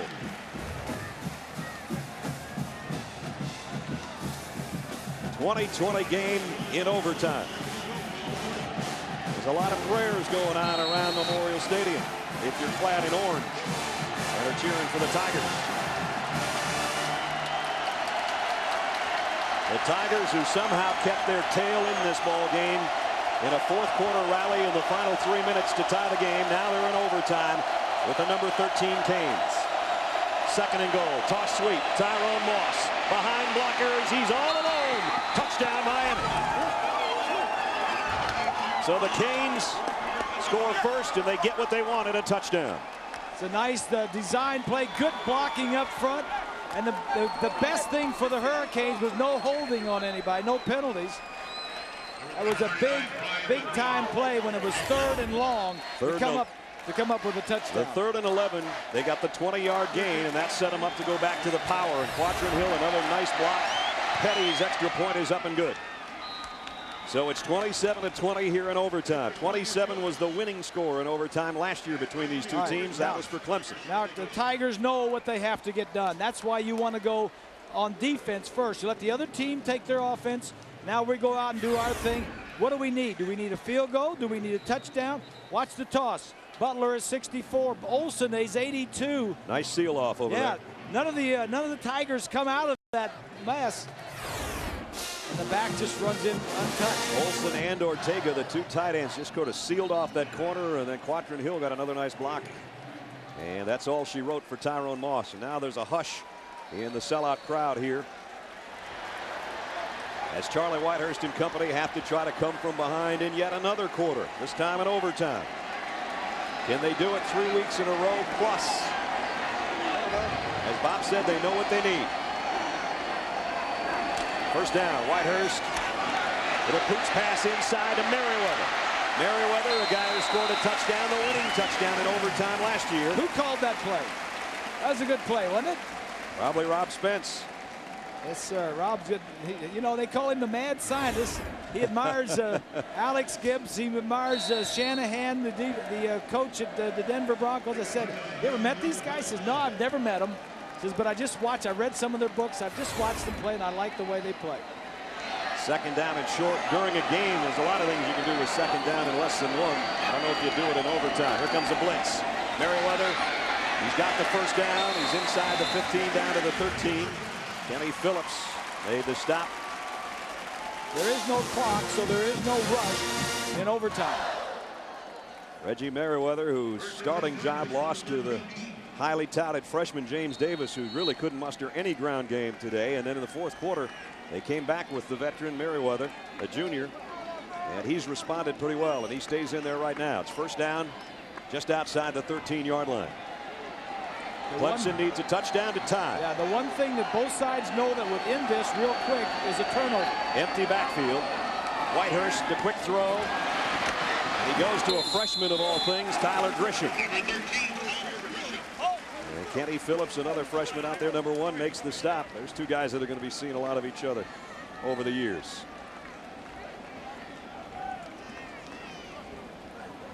Clemson has not turned it over all year. As Bob said, this is where you don't want to do it in a situation like this. Well, last year they were like a 100th in the nation in turnover margin. This year they're 9th. Whitehurst from the shotgun on 2nd and 5.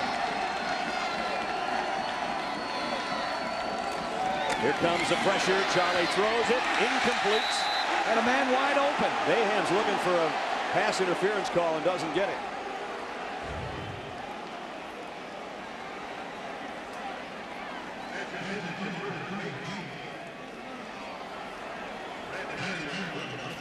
And now it's third down.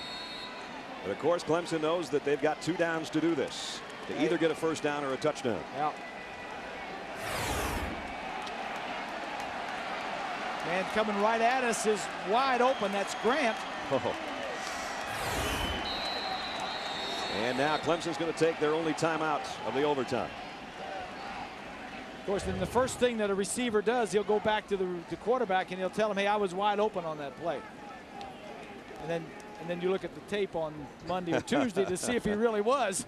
The honest ones were, and then the ones that want the ball, they was close. Well, last year it went to overtime at the Orange Bowl. You might recall, if you had a chance to see it, Frank Gore, 14-yard touchdown run, put Miami up 17-3 just before halftime. Clemson a fake field goal. We talked about Jay Dean. He got a first down. That set up a game-tying 1-yard run by Reggie Merriweather. And then Reggie, in overtime, bangs it in for the winning score, 24-17. As we showed you at the beginning of the game, that's one of the headstones out by the practice field. If you can beat a top 20 team on their home field, they put up the gravestone out by the practice facility. And here in Death Valley, the fans have started about Thursday getting ready for this game. They've gone all day long in full throats. And now here they are in overtime. They're trying to take a little bit of a rest before they realize that their team has 2 downs to either tie this and send it to a second overtime or see Miami pull out a victory. But Charlie Whitehurst has been in these big situations before. He has beaten Miami last year in the overtime. He has beaten Florida State in his career. He's been a 5th-year senior. He is in his 32nd start of his career, and he is playing well. So I think he enjoys these spots. Stuckey switches over to the top of your screen now. Out of the shotgun, Whitehurst with time across the middle. It's not going to be good for a first down or a touchdown. It might get him a couple of yards. Thomas Hunter, the tight end. But they're about 2 yards shy of the first down, so the whole ball game comes down to this play. Yeah, it was good coverage everywhere. He looked into the end zone. There was coverage there, and he had to come off and get rid of it before he get the sack. So this is it. You got to make a first down or a touchdown, or the ball goes over. What is it, 4th and 2? 4th and 2. Whatever your best play is, you don't save it. You don't worry about the 2nd, 3rd of the season or the last part of the season. You use it right here. Here's your ball game. Miami leading by a touchdown. Clemson needs either 2 yards or a touchdown to send it to a second overtime. And now Miami takes its first and only timeout.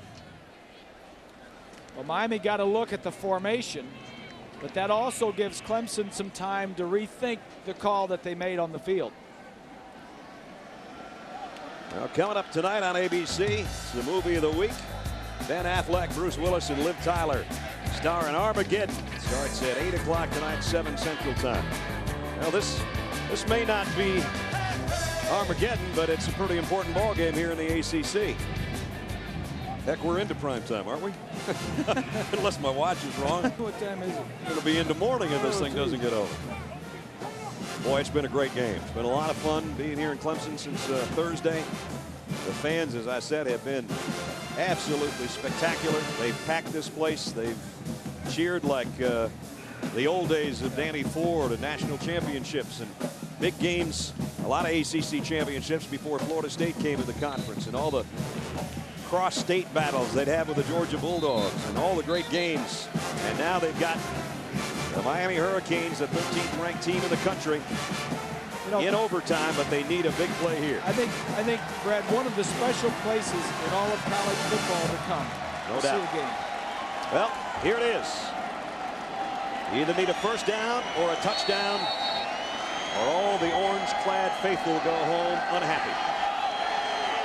Whitehurst in the shotgun. Mayhem in motion across the field. Charlie looking left. Now he's trying to run and throws. Caught! Touchdown! Mayhem somehow snailed it.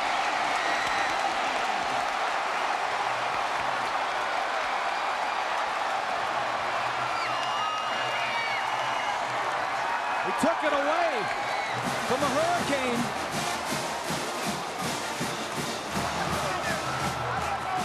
What a catch. And what a gutsy quarterback to hang in and come forward and finally wait for his man. An extra point coming up that is as important as any play of the day. Jad Dean to try to send us to a second overtime. Kick is up and good. There's some tail left in the Tigers.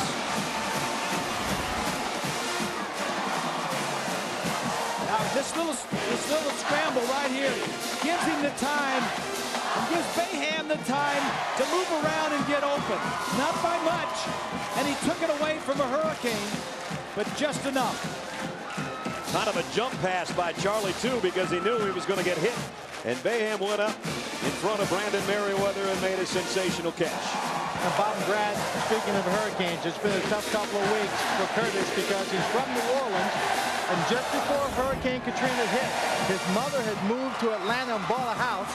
And all the family relatives that were displaced by Hurricane Katrina, a lot of them went to Atlanta to stay with her. And he said he had about 4 or 5 cousins that came to stay with him. And he said they were stacked up. And I said, what do you mean stacked up? He says, I got a 1-bedroom apartment with 1 bed and a sofa. But Curtis brought his family in. They stayed there. They're now making plans to be other places. So this is a tough young man who's been through a lot this week, and he's come up with the biggest catch, I think, of his career so far. I tell you what, it stacks up, Swanee, as one of his best, that's for sure. He had 2 touchdown catches last week. He had the long ball catch on the bomb from Charlie Whitehurst in regulation, and now the biggest catch was right there. And it's 27 apiece. We go to the other end. Well, the thing that I noticed was that Charlie had all the time that he needed to complete that pass. The Miami rush, I think both defensive lines are wearing out. It takes more for a defensive lineman to rush the passer than it does for an offensive lineman to hold him out. Remember, neither team has a timeout. You only get 1 in overtime. They both use them once to get the right play call, and I think once to catch your breath. And now there won't be any more catching as we head into the second overtime. We come to the other end of the field. And that's Miami's turn again. Charlie Whitehurst, 31 of 51 on the day. 288 yards and 2 touchdowns. You switch. Miami's going on defense first. Clemson goes on offense. So at the 25-yard line, I don't know if all our games next week can be this good. I doubt it, but we'll try. Iowa and Ohio State, or Colorado and Miami at noon. And Georgia Tech and Virginia Tech in the ACC, or Notre Dame and Washington at 3:30 Eastern. Check the local listings for the game in your area. So the Tigers, who just scored, have it back. And now they start at the 25, going the other way.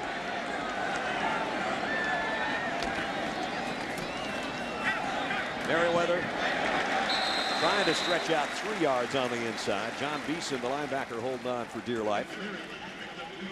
If there's a little bit of a difference as far as when Miami gets the football noise-wise in this place, and it'll get awfully noisy again when they're on offense, but that end of the stadium is totally enclosed. The other end, due to the construction, has a few gaps, but as Swanee said, there's enough noise to go around no matter which way you're heading. And the fans are very intelligent. They are quiet as a mouse. They're dead silent right now. Second down and 7. Second overtime, 27 apiece. Empty backfield. Whitehurst throws down the middle. Incomplete. Threw it out.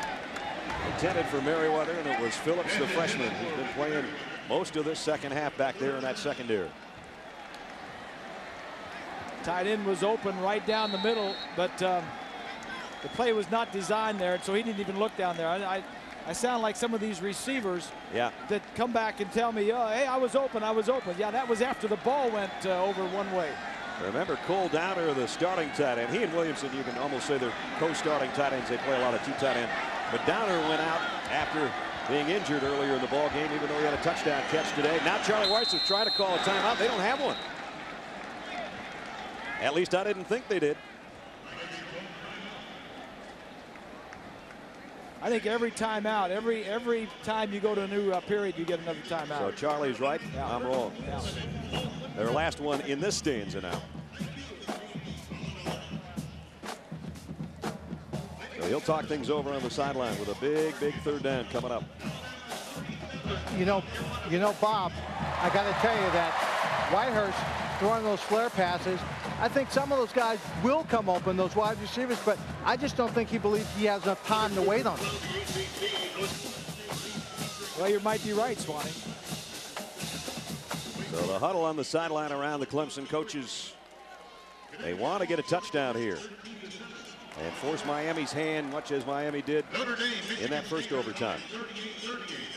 Remember, if we go through this and we're still tied, then if you get to the third one, it's 2-point conversion time after scoring. Everybody trying to catch their collective breath, and while we do, we'll remind you, don't forget, big doubleheader on Monday night. as ABC and ESPN and the NFL join together to help the victims of Hurricane Katrina. Monday Night Football doubleheader. Giants and Saints start at 7:30. At 9 o'clock, that game moves to ESPN. The regular scheduled game, the Redskins and the Cowboys. Chance to help the Gulf Coast areas and all the folks. We hope you join us on Monday night special doubleheader. 3rd down and 7.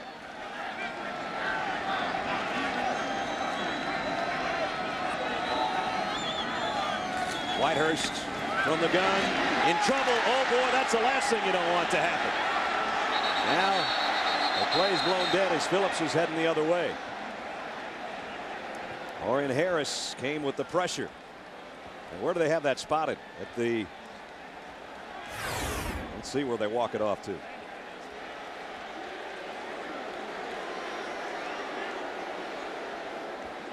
Yeah, he got rid of it. That is a forward pass. Boy, that is lucky, because the last thing you want to take is a sack. And now the field goal unit will come on. They'll put this down at about the 29-yard line. It'll be a 39-yard field goal attempt. And Jardine 2 for 3 today. This is the biggest one. Everyone, when it gets this late, is the biggest one.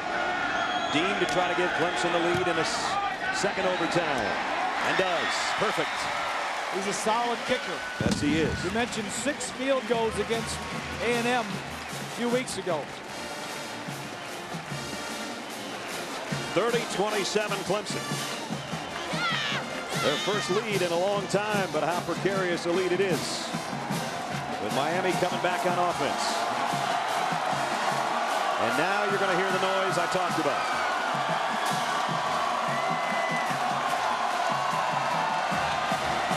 A touchdown wins it. A field goal sends it to a 3rd overtime. A turnover ends it.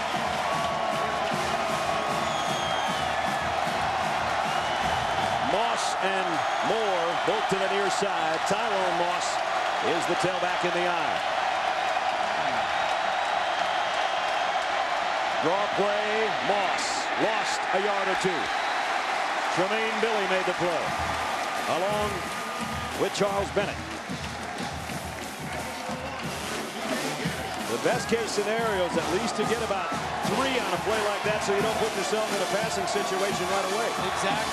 And the pressure in an overtime is just that much greater than it is during the regular game, because the defense knows that you've got to make some yards and you've got to put up 3 points.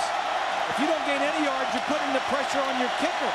2nd down and a long 11. 2nd overtime. Miami trailing Clemson by 3. Right to throw. Has time. Down the middle. And it's caught by Ryan Moore. What a big-time throw and catch. A pickup of 14. Kyle Wright has made some big throws near the end of the regulation and into overtime. And none bigger than this one. Top left of your picture. He looks to the right. You saw the free safety run to his right and then comes back to the left. And look at all the time the offensive line Bob gives him to just get back in the pocket and make that throw. First down at the 11-yard line. Moss broke a tackle. Got down near the 6, almost a 5-yard gain. 2nd down. Now Miami, much like Clemson in the 4th quarter of regulation, can get a first down inside the 1. Now Clemson, this defense knows if they give up a touchdown, they lose. Because they got 3 points. Miami gets a touchdown, they win. 2nd down, a long 5, just outside the Clemson 6-yard line. Canes trying to win it, and a 2nd overtime. Handoff is Moss, trying to weave his way, battling. He's short of the first down, I think, by about a yard. Needed to get to the 1. He's down at about the 2. You know, Brett, each week, both of these teams, most college teams have this drill. Overtime, put it on the 25-yard line, and they have some favorite plays that they want to call inside the 25 when you're in overtime. Of course, they have other favorites according to the defense that you're playing, but they work on this each week. 3rd and 1 for a first down. A long 2 for a touchdown and a win. Toss sweep, Tyrone Moss. Behind Quadrant Hill. He didn't get there. And I don't think he got the first down either. Now they may have to kick. Well, they tried the same play that they scored on the last time in overtime, except this time it went to the left. Much better defense this time by Clemson.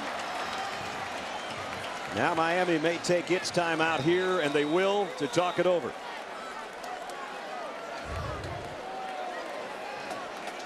Remember, in the opener on Labor Day night, a chance to tie the game, to send it possibly to overtime, a bad snap. And John Petty never got a chance to kick a field goal to make it 10-10 in that game with the Noles. And now they're thinking about going for the chip shot field goal to send it to a 3rd overtime. Or on the road, do you try for a yard for a first down or 2 to win right here?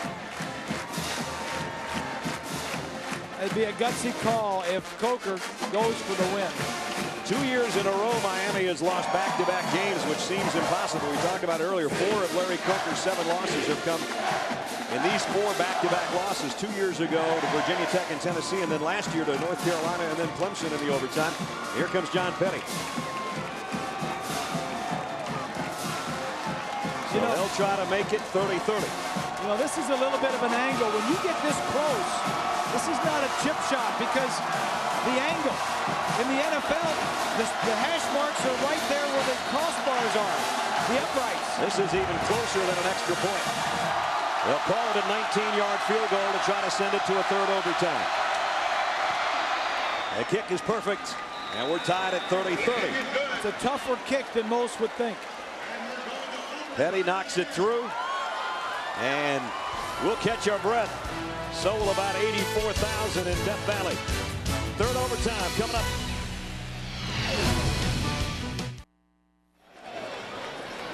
How hot can one ACC game get, huh? 3rd overtime at Clemson. Brad Nessler, Bob Greasy, Lynn Swan. It's 30-30. And again, the overtime rules, equal possessions at the 25. You've seen that already. The big thing is, in the 3rd overtime now, you've got to go for a 2-point conversion.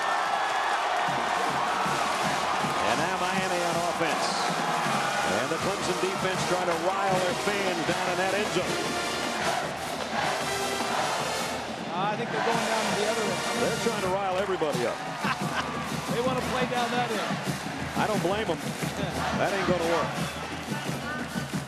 We trot down, and as I mentioned, there are a few gaps, but there's still plenty of people down there to make enough noise. There's one of the gaps in the corner of your screen, but there's the majority of folks who have been here since early this morning, and now it's more than early evening. You know, these offensive coordinators, I think they're probably running out of good plays. I said earlier, if you got a good one, use it here. They used it. I think they already used that in the regular game. And then first overtime, used some good ones. Second overtime. Ryan Moore, Sonoris Moss, the wide receivers. Greg Olson, the tight end. Tyrone Moss, the tailback behind Quadrant Hill. Kyle Wright at the controls. First down, 3rd overtime. End around. Sonoris Moss trying to throw a stiff arm out there, and Clemson saw it coming. C.J. Gaddis knocked him out of bounds, no gain. Well, they had shown that play, but it faked it to the reverse. This time they gave it to him, and good defense by the Tigers. So 2nd down and 10. That Clemson defense knows that they can just come up with 2 stops and force a field goal. That's all their offense can ask of them.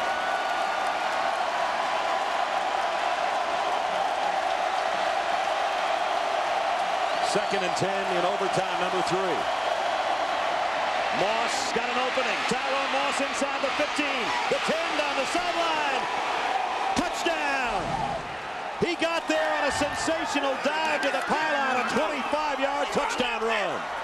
What a great run and some good blocking on the right side of that Hurricane line, and then the receivers downfield staying with their men.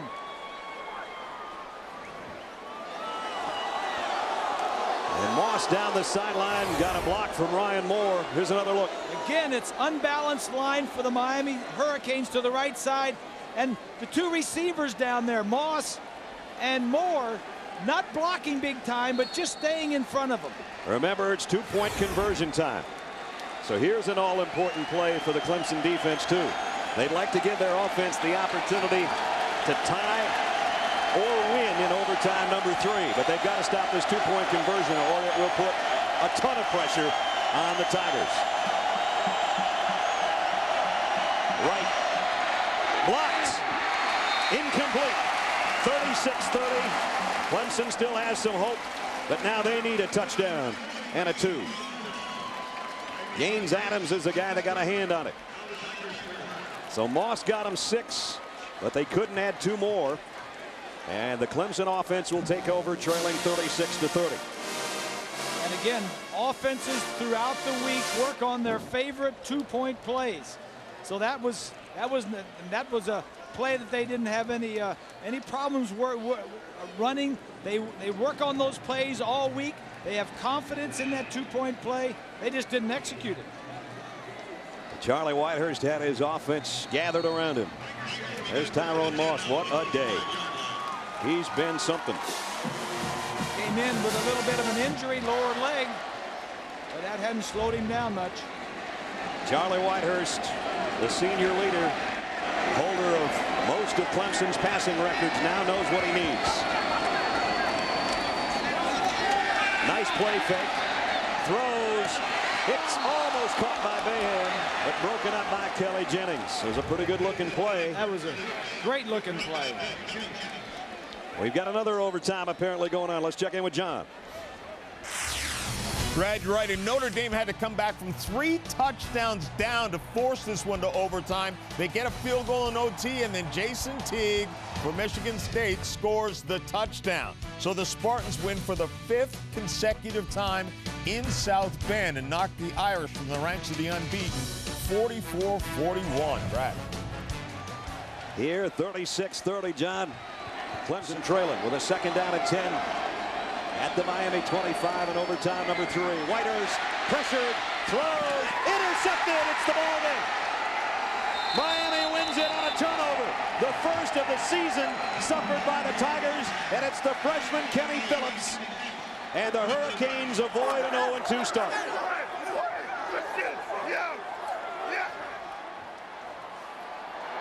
You said it all, Brad. They put some pressure on Whitehurst. He tried to make a play downfield. He overthrew it. And the young freshman comes up with the first interception against Whitehurst on the year. Well, what a ball game. What a ball game.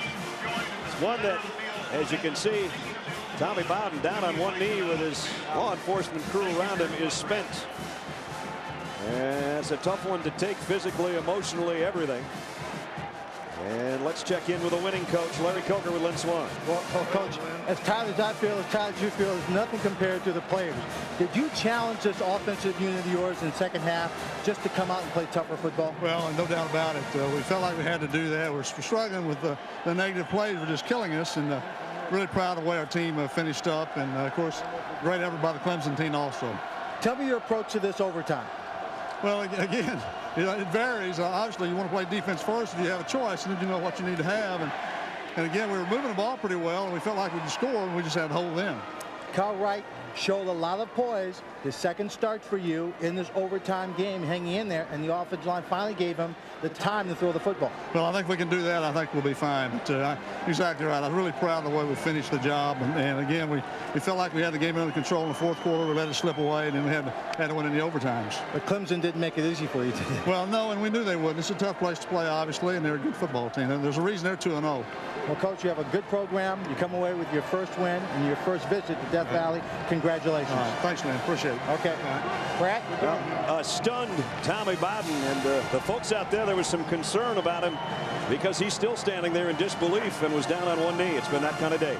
Our Chevrolet players of the game today: And they both played their hearts out, as did both these teams. Tyrone Moss, the winning touchdown, 139 yards and 3 scores. Charlie Whitehurst, only 1 mistake at the end. He'd love to have it back, but he played a marvelous game. The 5th-year senior, 288 yards on 55 attempts today. Chevrolet will make a $1,000 contribution to each university's general scholarship fund.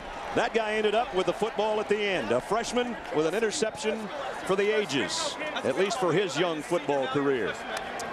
The final score in 3 overtimes from Death Valley.